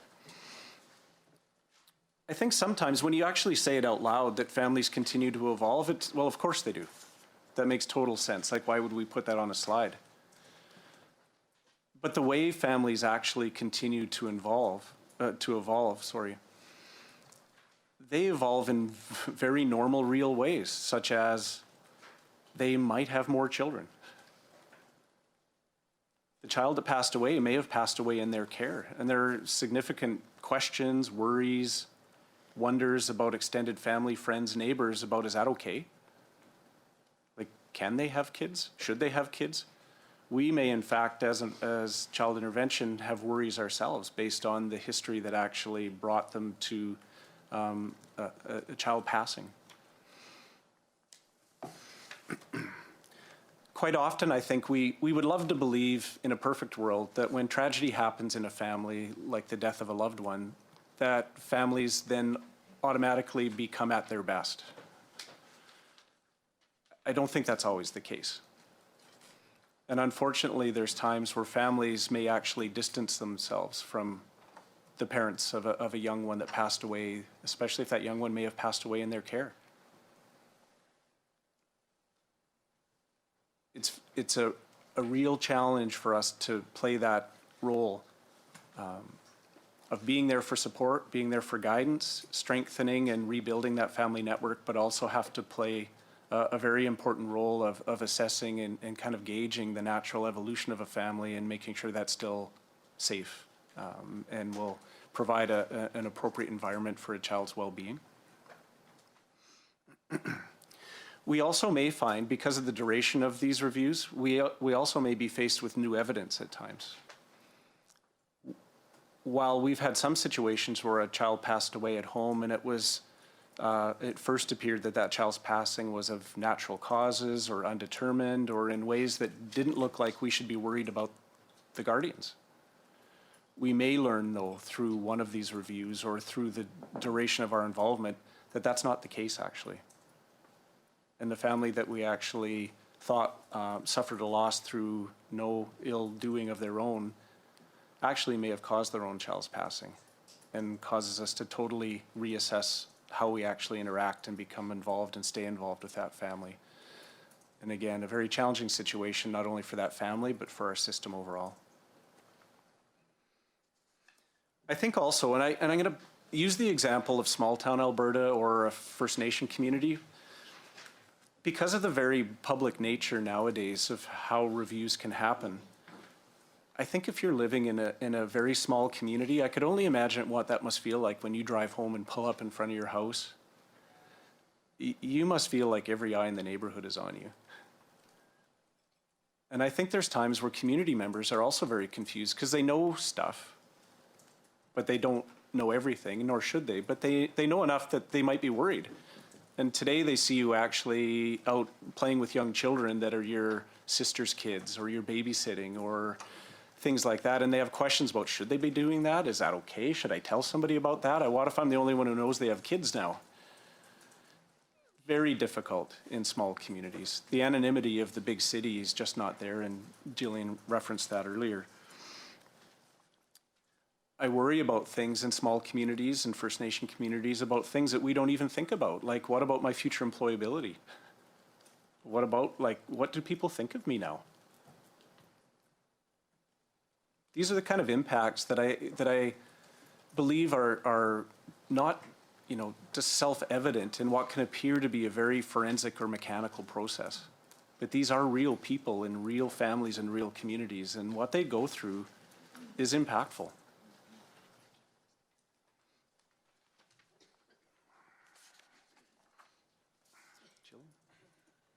Thanks, Russ. I wanted to differentiate between a traumatic experience and trauma. So the death of the child is absolutely a traumatic experience. But trauma, we know through learning more about trauma-informed practice and the impact of trauma, trauma is about damage. And so it's not inevitable that a family that has a journey through a traumatic experience is going to come out the other side and deal with extensive amounts of trauma. And we know especially that if a family receives adequate support and if they have opportunities to have control over their own healing, that the potential of them having trauma is greatly reduced. Unfortunately, for our families, we also have to keep in mind that we work with some of the most vulnerable Albertans. Some of our families are dealing with historical trauma. Our Indigenous families have a legacy of residential schools and the 60s scoop, and that absolutely has an impact on their ability to be resilient when they're faced with traumatic experiences. We also have very vulnerable families and children that we work with who struggle with issues like addictions, poverty, mental health issues. And so we have to keep in mind when we're talking about a traumatic incident like the death of a child, we have to also factor in that the impact and the ability to recover from the trauma is going to be different for a family who is already dealing with other traumatic experiences. There's a real cumulative effect to this. We don't intend to, because we always have really good intentions as we move forward. We want children's lives to have meaning. We want to give people information. We want to gather information. We want to improve our systems. We want to make sure that something bad isn't going to happen again. So we go forward, as do other reviewers, with that driving us, thinking that we need to get this, we need to involve people, and if we do, then we're going to be able to have a better outcome. But we really need to keep in mind, as Russ was showing us when we were looking at these two cases, that multiple review processes can bring the trauma back to the forefront. We don't have a lot of history of deep involvement in child intervention services with family within our reviews. However, what I can say is that we involve staff very heavily in our reviews. And as Russ has pointed out, in no way am I trying to say that the experience that our staff go through is anything like the experience that our families go through in terms of the loss that they have.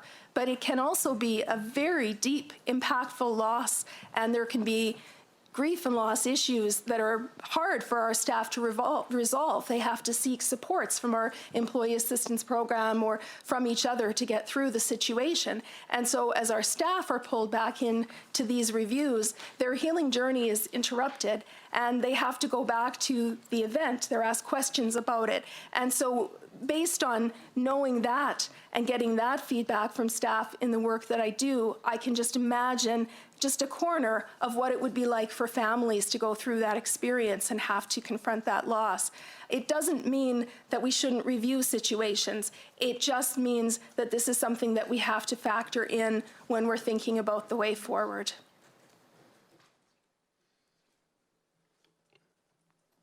I think regarding trauma to families and communities, there was a point in time a couple of years ago where we experienced a number of significant losses by suicide for young people out in our Paul First Nation community west of Edmonton.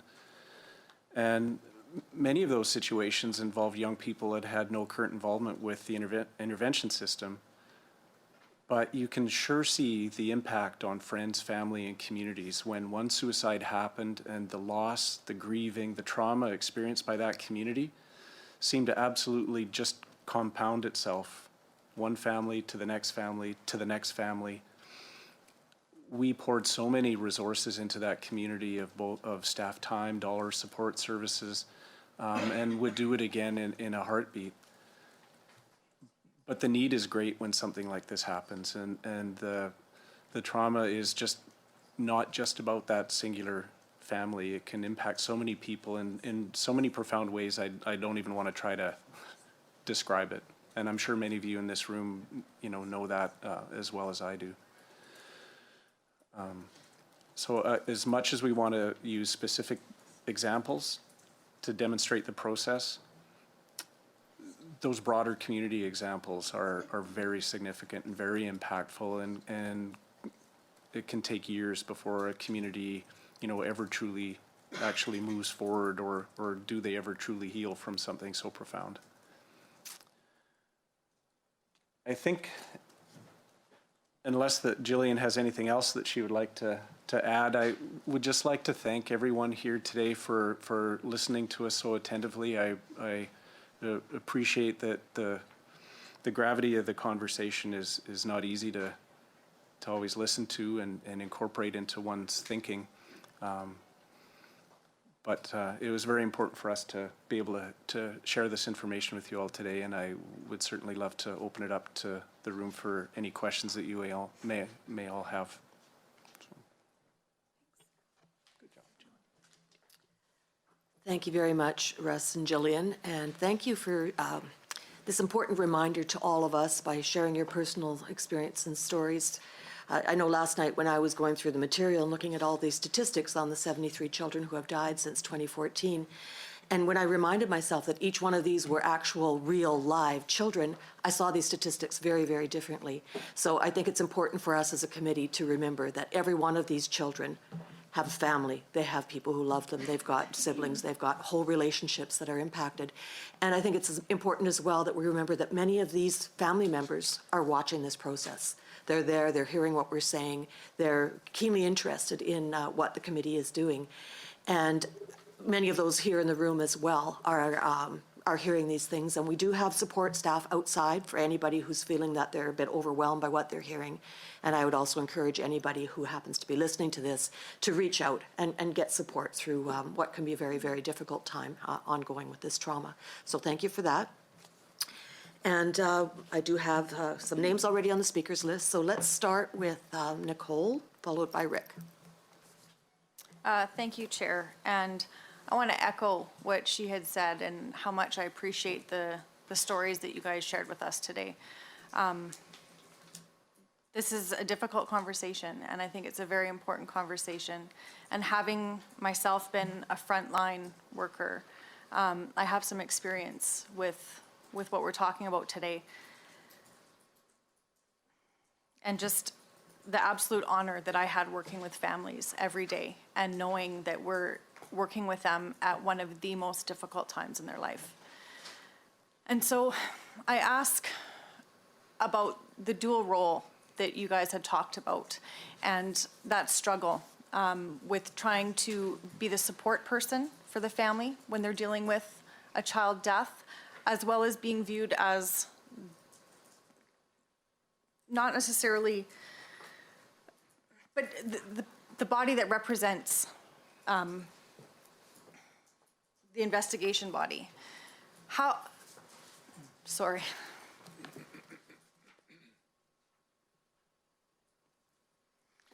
Do you think that this impacts the effectiveness of the internal review process?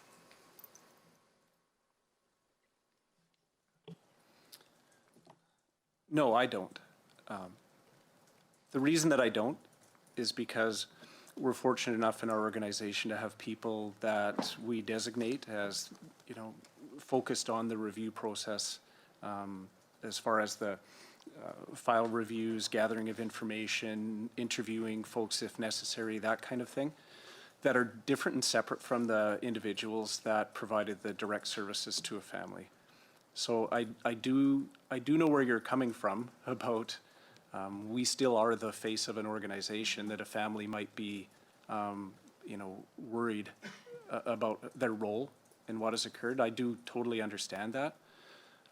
But I think we can at least do a good job of separating ourselves from the review process itself and the fact that we have a relationship with that family and we're there for support. I don't want to make that sound like it's easy, Nicole, and you as much as anyone would know that that's not. But I think we can make that separation. It just doesn't get us out of the realm of that being an extremely difficult conversation. Thank you for that. So that's the child intervention perspective. From the family's perspective, when they view the investigating body as a potential barrier, do you think that perhaps dealing with an external review like the OCYA would be more beneficial or different, or from the family's perspective? I can take that. We can't really speak for the OCYA's process or what it's like for families that have gone through it. We have received some feedback from families, and I think we've taken that feedback and it's made us realize how important it is to be here today having this conversation, because there is an impact for families, something we have to be mindful. It doesn't necessarily change what we have to do or the direction that we have to go, but it helps us to slow things down, to think about the supports that need to be in place and the considerations that might not have occurred to us. So we're fortunate that we have another place to look and another history that we can use. Thank you.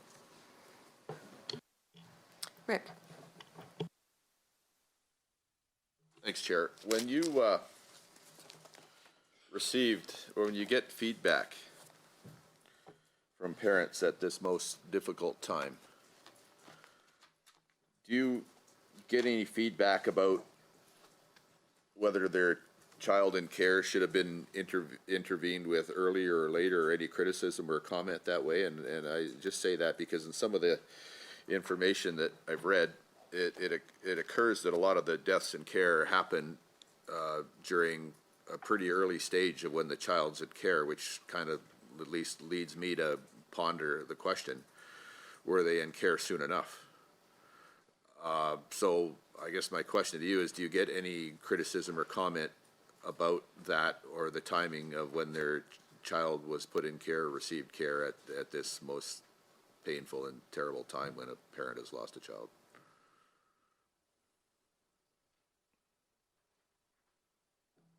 I can speak from my own experience in situations like that, where there are families, of course, that might be working with us very cooperatively, whether that's in the early stages or in later stages of involvement. But when a tragedy like this occurs, I think it's not all that unusual for a family then to say, you shouldn't have brought them into care then, if this happened while a child is, was receiving services. I think they, I think their worldview changes on, this wouldn't have happened if they were at home. So I think it's fair to say that families will say that from time to time. I think some of the circumstances of children that pass away in care in the early stages, first off, I think children unfortunately pass away in various stages of time with us, not just in the early stages. Some of the children that pass away in the early stages, unfortunately, have also passed away as a result of injuries that brought them to our attention in the first place. And these are very tough circumstances for all. And we receive, very powerful feedback from families about this should have or could have been different, and they should have stayed home. You should have brought them into care. So we would receive all of that feedback. Do you yourselves do an evaluation at that difficult time of, and document it in any way that, maybe we got, or say, this is unfortunate the child died, but we did everything we could and we got it right?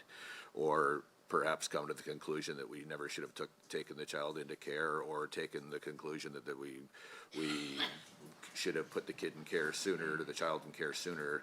Like, do that internal evaluation at that most difficult of times? We absolutely review all of the file information that we have, paper and electronic. We read every single page, and we ask those questions as we're going through in our heads. I think sometimes when you have the benefit of hindsight, you're able to look back, and things that, as you were living your life forward, didn't seem all that important or relevant. Now the relevance of them is very apparent. So we have to manage our hindsight bias as we move through the file, and we try to move through it in a chronological order.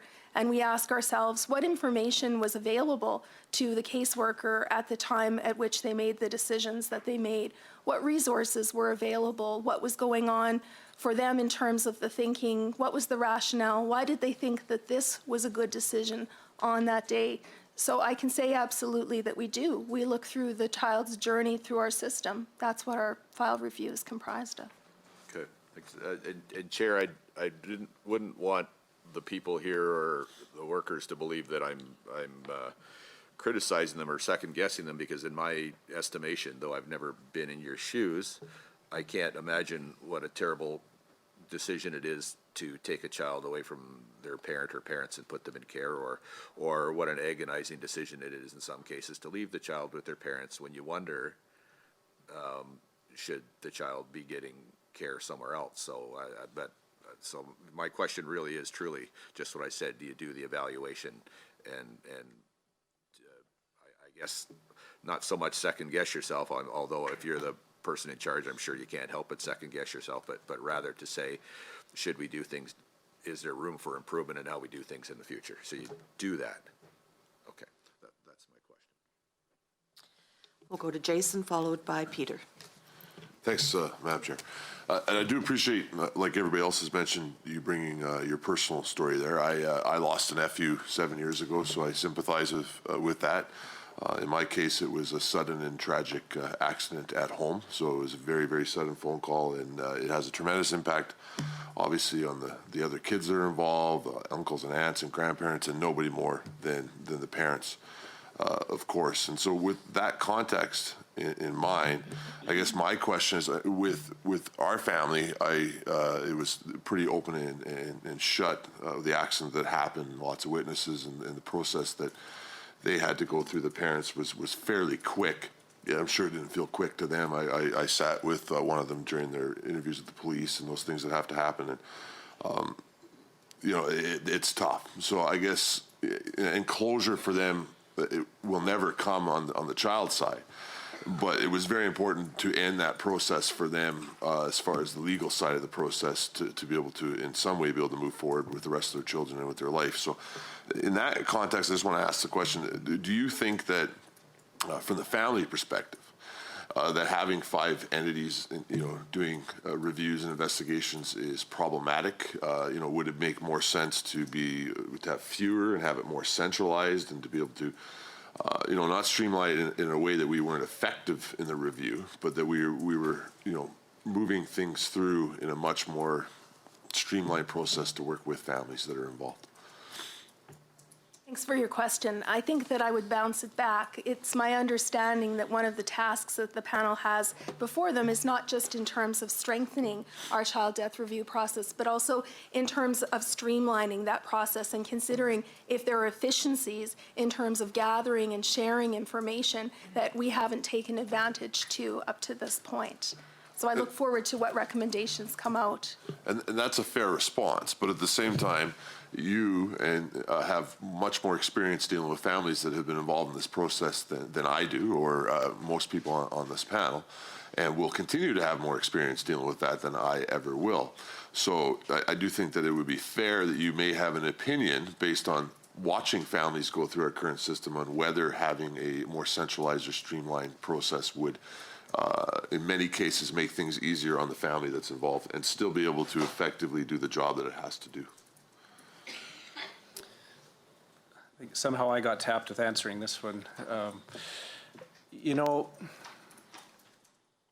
I still think what Jillian said about that's the role of the panel, I think that's very true, but I do think the panel does need to consider, the various points of intersection with families. And is that the best way to actually engage with families? That may be very different than the number and types of reviews, but it's how we actually manage and coordinate our actions with Albertans. Whether it's narrowing and streamlining or managing the points of intersection, I think you all will be in a great position at the conclusion of this in phase 2 to make those kind of recommendations. Peter, followed by Maria. Thank you. Russ, I think I'd like to take you a little further from what Mr. Nixon was just asking about. Because I look at case scenario number 1 where you have 10 reviews, and you've just described the importance of accuracy of information. You've described the intersection for families, and I respect why you've ducked the question per se. But I'd like to do what you've done, and that's to step into the limelight of the families. And like yourself, I've sat with families and had to do this. What is the quality of information that reviews continue to receive as a result of multiple questioning? What happens to the quality of the information as a result of being asked the same data multiple times over?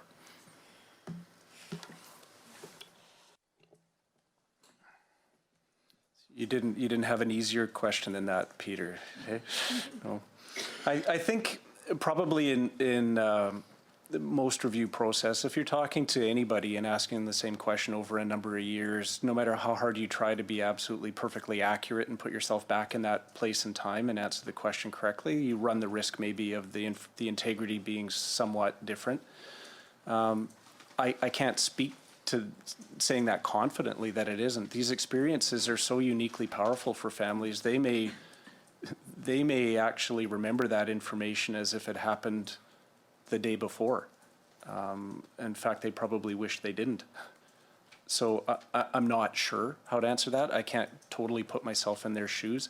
I think it's a worry. So with that in mind, I mean, I think if you, it's sort of the old Boy Scout or Girl Guide thing, you know, where you say, if you get people to repeat the story, it changes over time.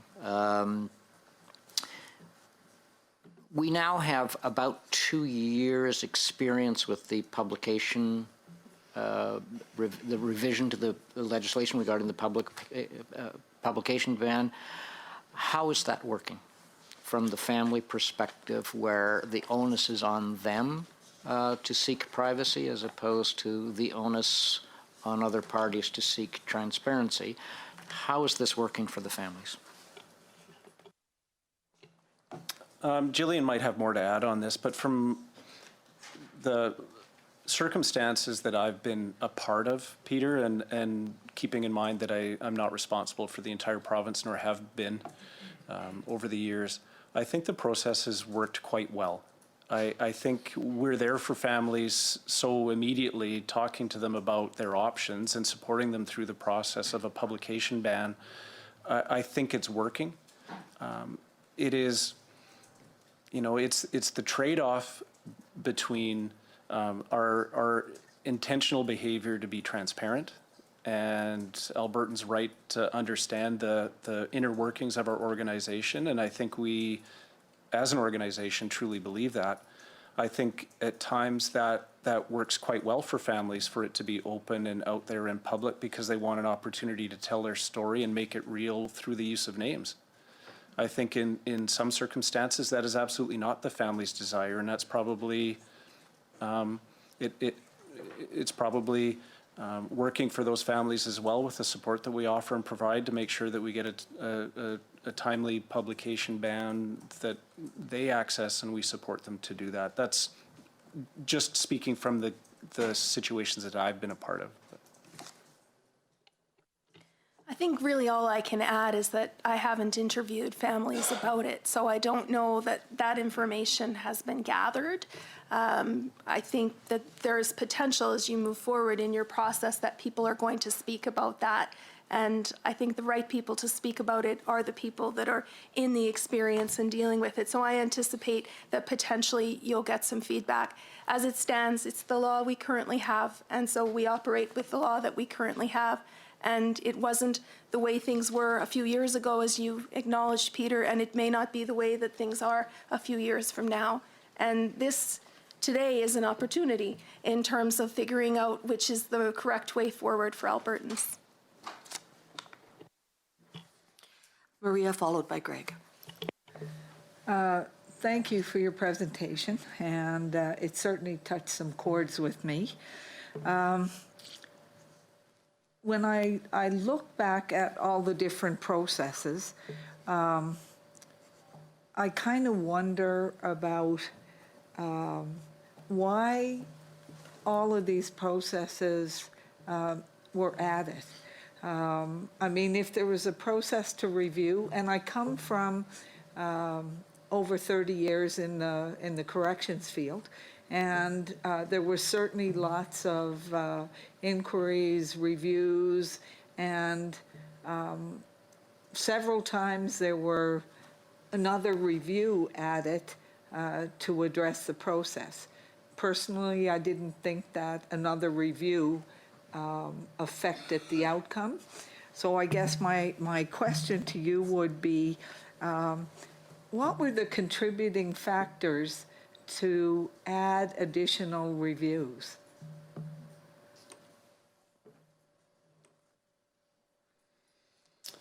Well, I think it probably all stems from the desire from all the different organizations or government bodies that have the same desire that we do for transparency and accountability in how services are delivered.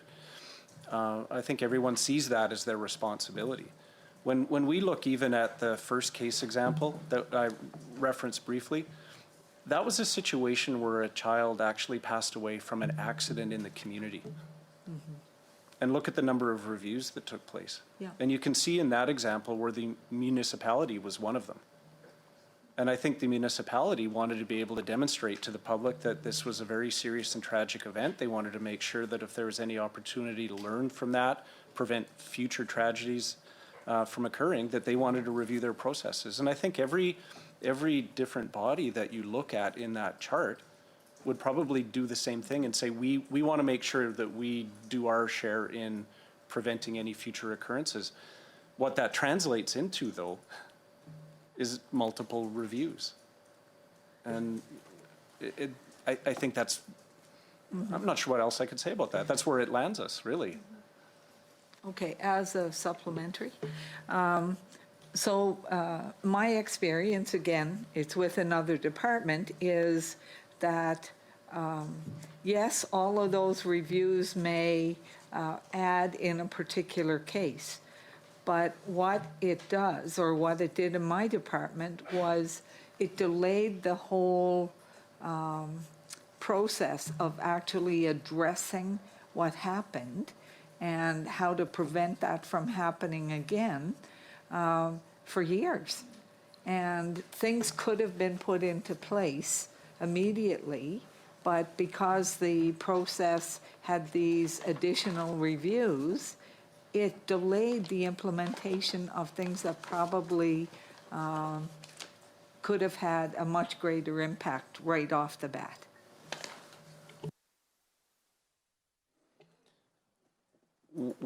What I can say, and I think your experiences are yours, you know them, perfectly well.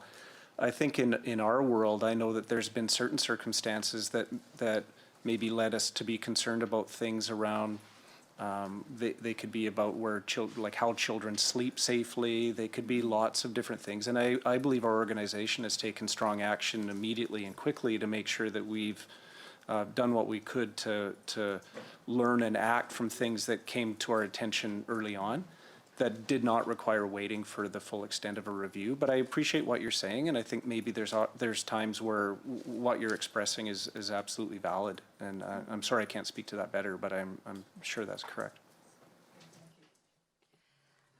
Just before we go on, I'm just going to remind everybody, we've only got about 5 minutes before we're scheduled to take a lunch break, and I'm okay with going a little into that, but to allow everybody a chance to speak. But I've got 5 people still on the list, so please keep things as concise as possible. So Greg, followed by Heather.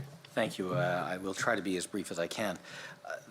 Picking up on Maria's point, the timelines here of the reviews, just the sheer length of those reviews, when we're over 4 years in some cases, I mean, that's a remarkable amount of time. And I think Maria makes a very valid point that I imagine there are things that are being learned along the way that could absolutely impact practice today, which would prevent further tragedies and deaths. But if there is in fact value in multiple reviews, and I can certainly imagine, especially looking at case 1 where a municipal review, if something happened in there, I mean that's something that we don't have control over necessarily. That's something they choose to do, and I think that would be, I think, a legitimate thing for them to do. But I think about some of the success of a model like the Sheldon Kennedy Center, Zebra Center, Caribou Center, which is a single intake, which is really about minimizing re-traumatizing a child who's gone through something pretty awful. Do you feel there is an opportunity to use a similar model for families where we have a single interview process and that is used across and within different reviews, instead of having to re-traumatize families, have them go through that again and again, running the risk perhaps of information changing over time? I'm just curious about your thoughts on that.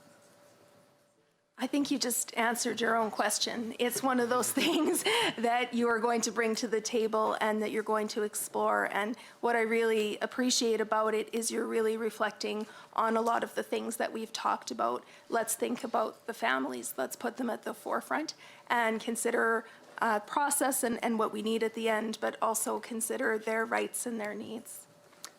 What do you think?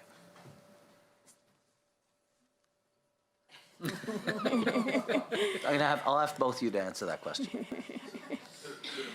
Well, Yeah. Well, for sure. I'm an Albertan and I have opinions, of course, but I'm also not here to be a spokesperson in terms of the child intervention system, so I want to be a little bit careful. I think I've been pretty clear in terms of the information that I've presented, that I really value our families. I really feel like I have a responsibility as a social worker to make sure that they're not re-traumatized, if that's with all in my scope and my ability in terms of the system that I work in. So I think, again, it's important points for conversation, and it's bound to come up again. Russ, what do you think? You know, I like what you said a lot. I think it's not far off from where my mind is around trying to at least enhance the coordination. I think as organizations evolve and mature over time, I mean, the whole issue, as I mentioned before, about accountability and transparency, those are great gains that we've made as organizations over the last number of years. They also come with complexities and process issues. And I think, you know, evolving into a more, you know, multidisciplinary, coordinated way that maybe is an easier process for families to understand, navigate, and talk to, it's probably a good thing. Thank you.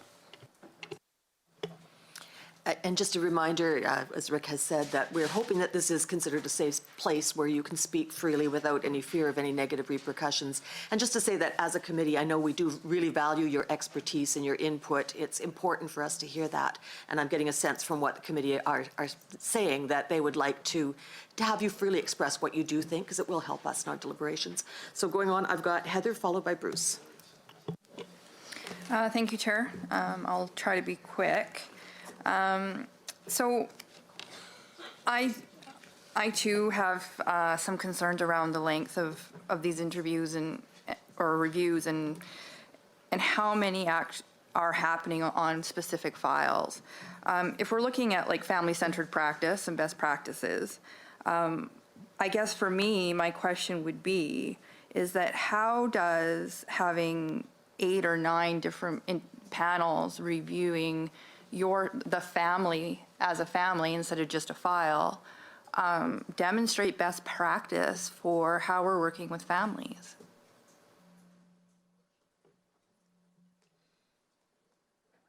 You'll get an answer from me that's as a non-expert in trying to answer that question, Heather, but I think I would be pretty nervous about reviewing, you know, another ministry or organization's, you know, behavior or supports, you know, what they provided to a family that we were involved with.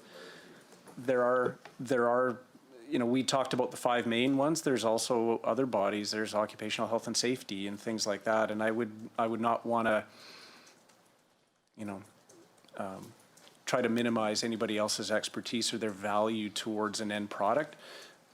But it becomes complicated when you need that many experts. I'll be really quick. I recognize that, I mean, I worked for the government for a long time, so I understand the culture that is created within protecting sort of the work that we do and making sure that our staff feel like they have the ability to do the work without being under the microscope. But I guess for me is that this panel is supposed to be looking at how we can support the best practice. And so if we're saying that children's services as one department can't review another department's supports because it's another department, then the question that I would have is it not then best practice to make sure that we have one panel that has all of the factors represented and we're not dragging these processes out, and that we let go of the culture of trying to protect our departments and work in a collaborative manner.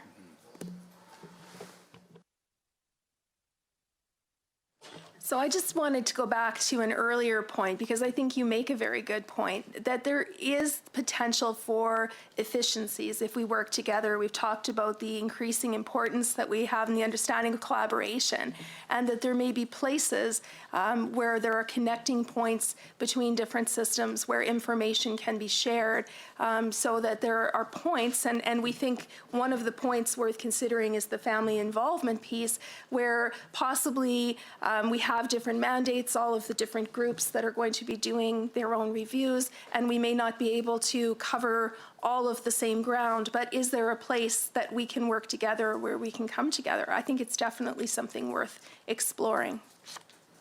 I've got Bruce, followed by David. Great, thanks Russ and Julian for your presentation. You've highlighted the universal issues that are really associated with the loss of a child. I wonder if you can talk a little bit about special considerations that you would recommend or that you see for an effective process for child death reviews when the cause of death is really related to extreme child abuse or extreme child neglect, rather than accidents in the community and medical concerns, for example. Any special considerations, things we should be paying attention to? Well, there is one special consideration that I want to point out, is that in those kinds of situations that you speak about, there's a whole other legal piece. And so sometimes when we look at the timelines and we don't understand, why did it take so long? This isn't right. It should have wrapped up sooner. The reality is that there's another review process, a judicial review process that's going on, an investigative review process that's going on. So I'd say absolutely that's one of the special considerations that's going to have an impact in those kinds of situations. I think the other thing that I'll just touch on very briefly, it's not going to do it justice, but for situations where a child passed away in the care of the director, we do have specialized assessors that actually look into those situations. That is not left to general caseworkers. So we have specialized roles within the ministry that actually do that work, and that's all they do. So they've actually honed their skills over years of training and practice. And so the information that they garner, I would argue, is very much focused on what you're saying, Bruce, around those examples where the passing was viewed as a result of extreme physical sexual abuse or something of that nature. David, followed by Patty. Thank you very much. Do we have feedback from families about how they think we're doing the review process? What are families saying about this?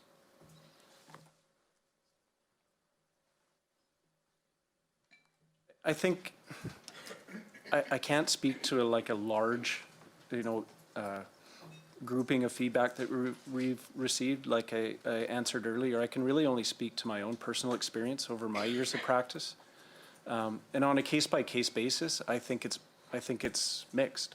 To be honest, I think some families have felt that they respected the thoroughness, they understand the nature of what occurred, they're not necessarily blaming or angry, they're just grieving and believe the process was transparent and good.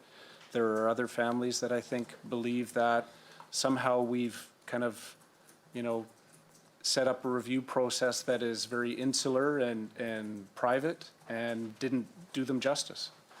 And I think we've been evolving over time to try to do these very sensitive processes in a way that we've already described, that is as transparent and public as we can while still retaining the dignity and privacy wherever possible of the family. So it's been a tough balance to get that information.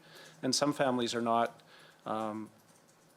real, desirable of having the conversation after the fact about how it went. But I think that's something that we should think about.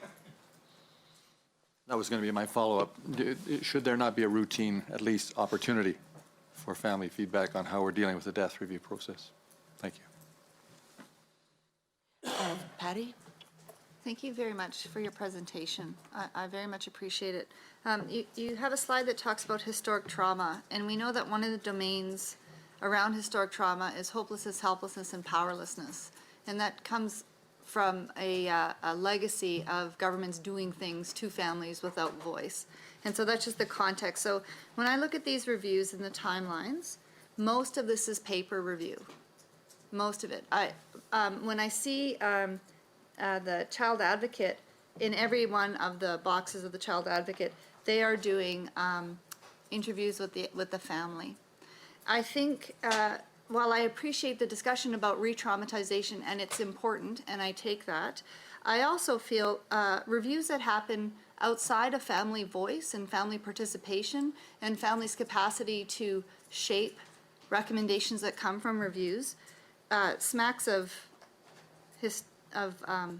colonization and the perpetuation of historic trauma. And I wonder if some of those families that you might have spoke to who felt like it was an insular process would have liked to participate in meaningful ways. So I just wonder what, I'm going to ask the community conversation panel people this too, but is there a meaningful way in an internal review for bio families who may have had their children taken away or their children may have passed in their care to participate so that they feel like they have voice?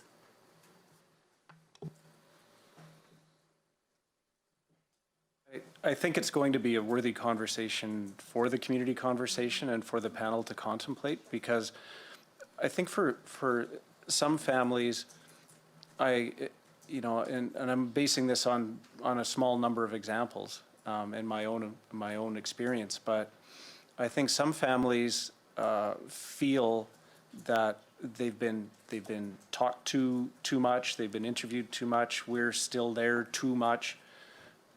However, through the processes that they're not involved, I think there's a part of them that feels like, why is this happening without me? Like they themselves are probably conflicted in, there's a lot going on, and I feel I rightfully should be a part of it all, but when I am a part of it, or it happens not by my own direction, it doesn't feel great. So I think we're learning and trying to navigate a better way, and I think that's why both Jillian and I and our organization appreciates this conversation so much. Thank you very much. And I think we're going to have to cut it off there. We're well into our lunch hour, and I don't want to make the rest of the day late, and the tech people have to do some work here as well. So let's break for lunch. We need to be back here at 12:45 promptly, and thank you, everyone.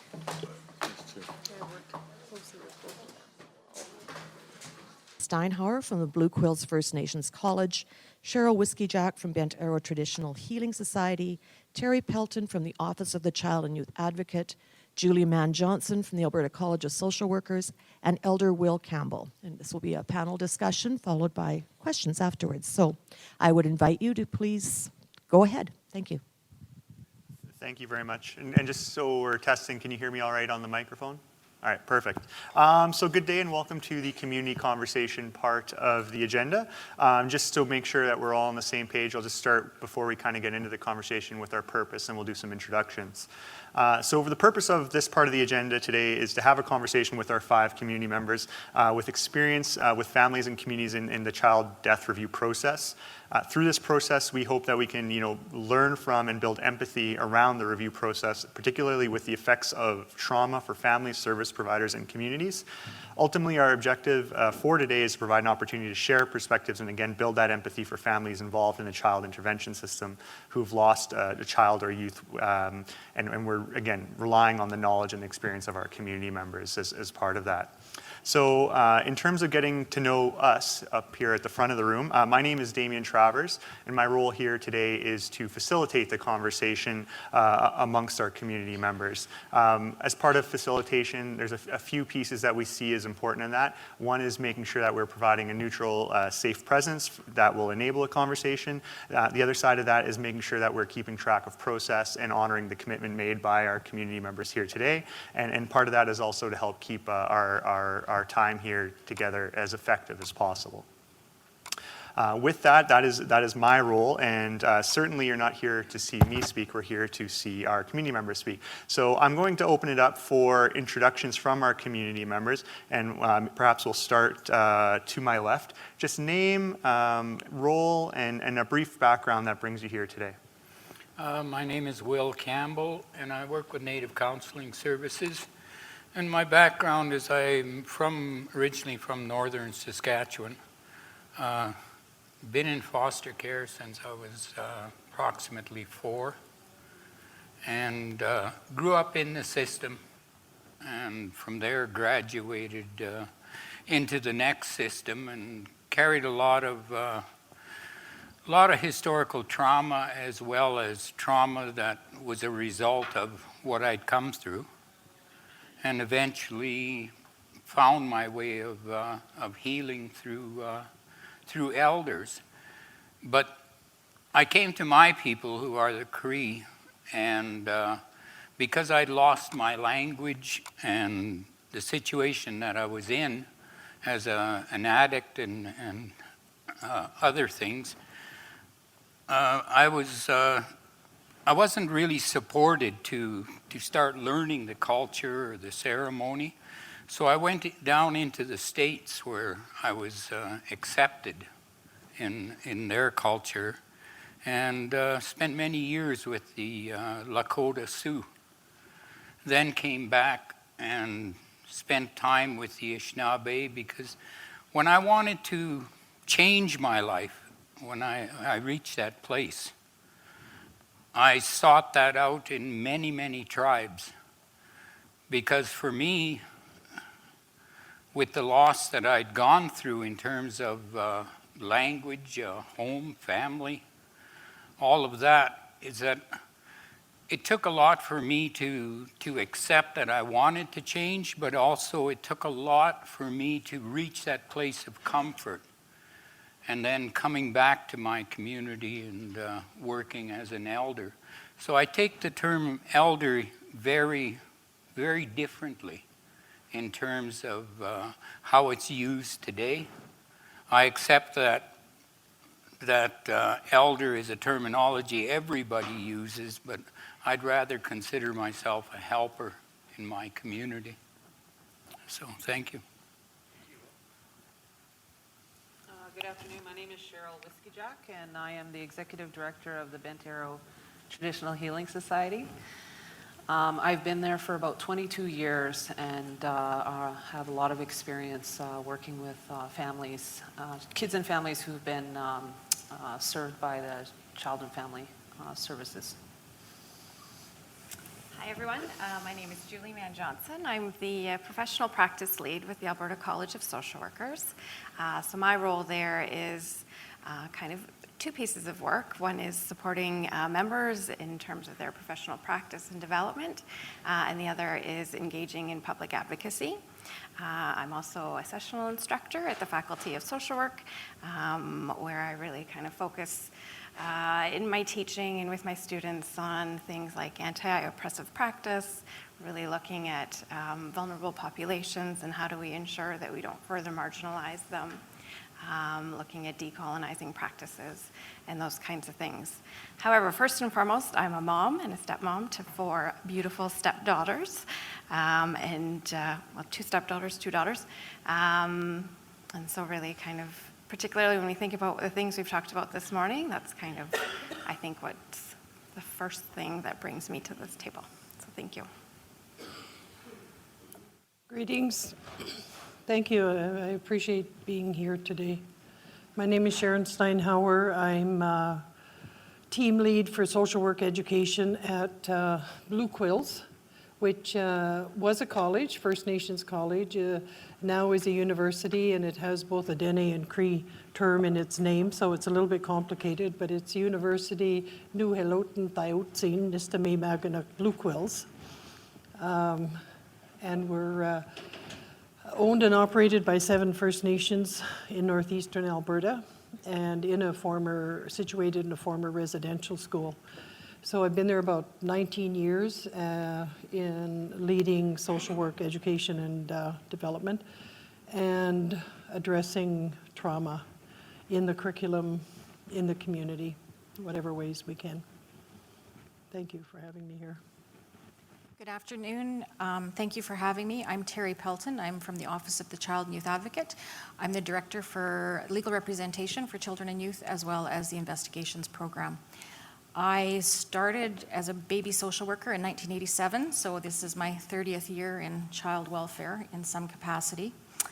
I worked frontline. I was a protection worker. I worked crisis, foster care, adoptions before moving over to the ministry for a couple of years, where I did special case reviews, where we looked into the deaths of young people receiving services. And then I made the jump to the advocate's office, and I've been there for 10 years. And I have the privilege of developing the investigations program and maintaining it. And since we started in 2012, we had 2 investigators, and over time we have evolved to 7 investigators, a senior manager, and an analyst, as well as myself. So I'm very pleased to have the opportunity to speak today about some of my observations and experiences. Thank you. Thank you all for sharing your backgrounds and what brings you here today. Before we get started, just a couple notes in terms of the flow of our process today and some guiding principles for our conversation. First, we'll have the conversation amongst ourselves, and the conversation is really built around 3 core questions, which will be posed by me throughout. Once we have that opportunity, we'll take a short 15-minute break.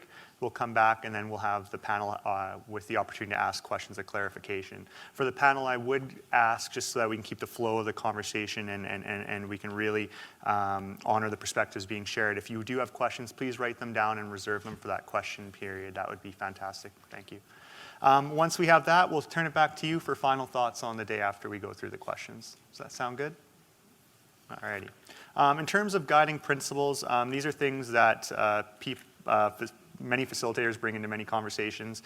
They're really meant to help give us an opportunity to have an effective and robust conversation and make sure, again, that we're honoring the commitment that you're making. So in the conversation, for everybody in this room, I would like to acknowledge that everyone has a valuable perspective, and particularly we need to hear from everybody to make sure that we make the most of our time together.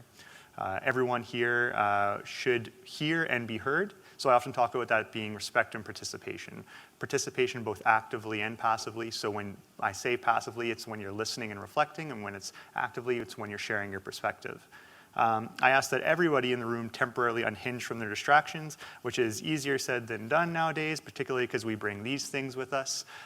So if you do have to take a call or anything of that nature, I would just ask that you do so outside the room so we can keep the focus and the attention on the conversation. And last but not least, I ask that all of us first seek to understand and then to be understood. So we're reflecting on what's being said before we're sharing our perspectives. Are there any questions around those guiding principles? No. All righty. Any final clarification questions before we get going? Do I have your permission to proceed? Awesome. So to get started, I think for our first question, we'll start with the roundtable, make sure we get everyone engaged in the conversation, and then we'll move into more of that organic popcorn style where really you're going to be conversing with each other more than anything. The first question that we do have for you today, that first core question, as I alluded to, is what is your experience with families who are or previously received child intervention services as they're going through the child death process? So really reflecting on your experience with those families, and how do you see the process impacting the families and the communities? So I already picked on Will. Maybe we can pick on this side of the table and start with you, Terry. Well, I've had the privilege of sitting with families and caseworkers and even young people who are seriously injured. So our mandate involves serious injuries as well, and professionals to talk about what their experience has been and what led to the loss of that child. I think it's really important to give people as close to the child as possible an opportunity to tell their story. So from our perspective, our office, we don't we're not looking, one of the questions was about data. We might be asking professionals about that, but with family, we really open it up and ask them to tell their story and what they think is important for people to know about their child and their experiences. I believe it's really important to understand that while every child is unique, the processes are also unique, and we have to approach each family and child uniquely and individually. One of the comments I made, or notes that I made to myself, was that Sarita gave us an example this morning of 10 processes going on all at once. And I don't believe that all 10 processes interviewed family. I think some do, like a criminal investigation, they're looking for the bad guy. So although there might be 10 processes going on, not everybody is giving family an opportunity to talk, which is really, really important. And yes, it's important to not re-traumatize people, but what I have heard when I've sat with people is they really want to talk. They want to talk about their child, and they want to share their experiences. And if they have an opportunity to make a difference for another child, that is really meaningful for them. Just one more comment, and that's the piece this morning around the publication ban and how is that affecting families. I think that really depends on each family. If you think that this stuff is posted within 4 days of the incident, if you've lost somebody, those 4 days you're in a fog, and I don't know that they really understand what they need to do to get the publication ban in place, and I think there needs to be some more processes for those family members. Sharon? Yeah, I agree with Terry. I think families are so devastated. You know, parents are devastated no matter what the circumstances. And I often recall an elder's voice who said, a child out of sight is not a child out of mind. And so parents are powerfully impacted, painfully, and very disoriented, because we all know children aren't supposed to die before our parents, right? Before the parents. And so earlier we heard some messages around intact family responses in healthy is a, you know, relative word.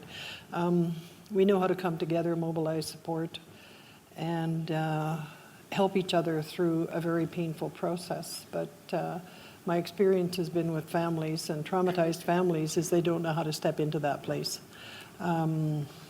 And so when I was listening this morning, so I've been through one investigation or review with the Advocate's Office.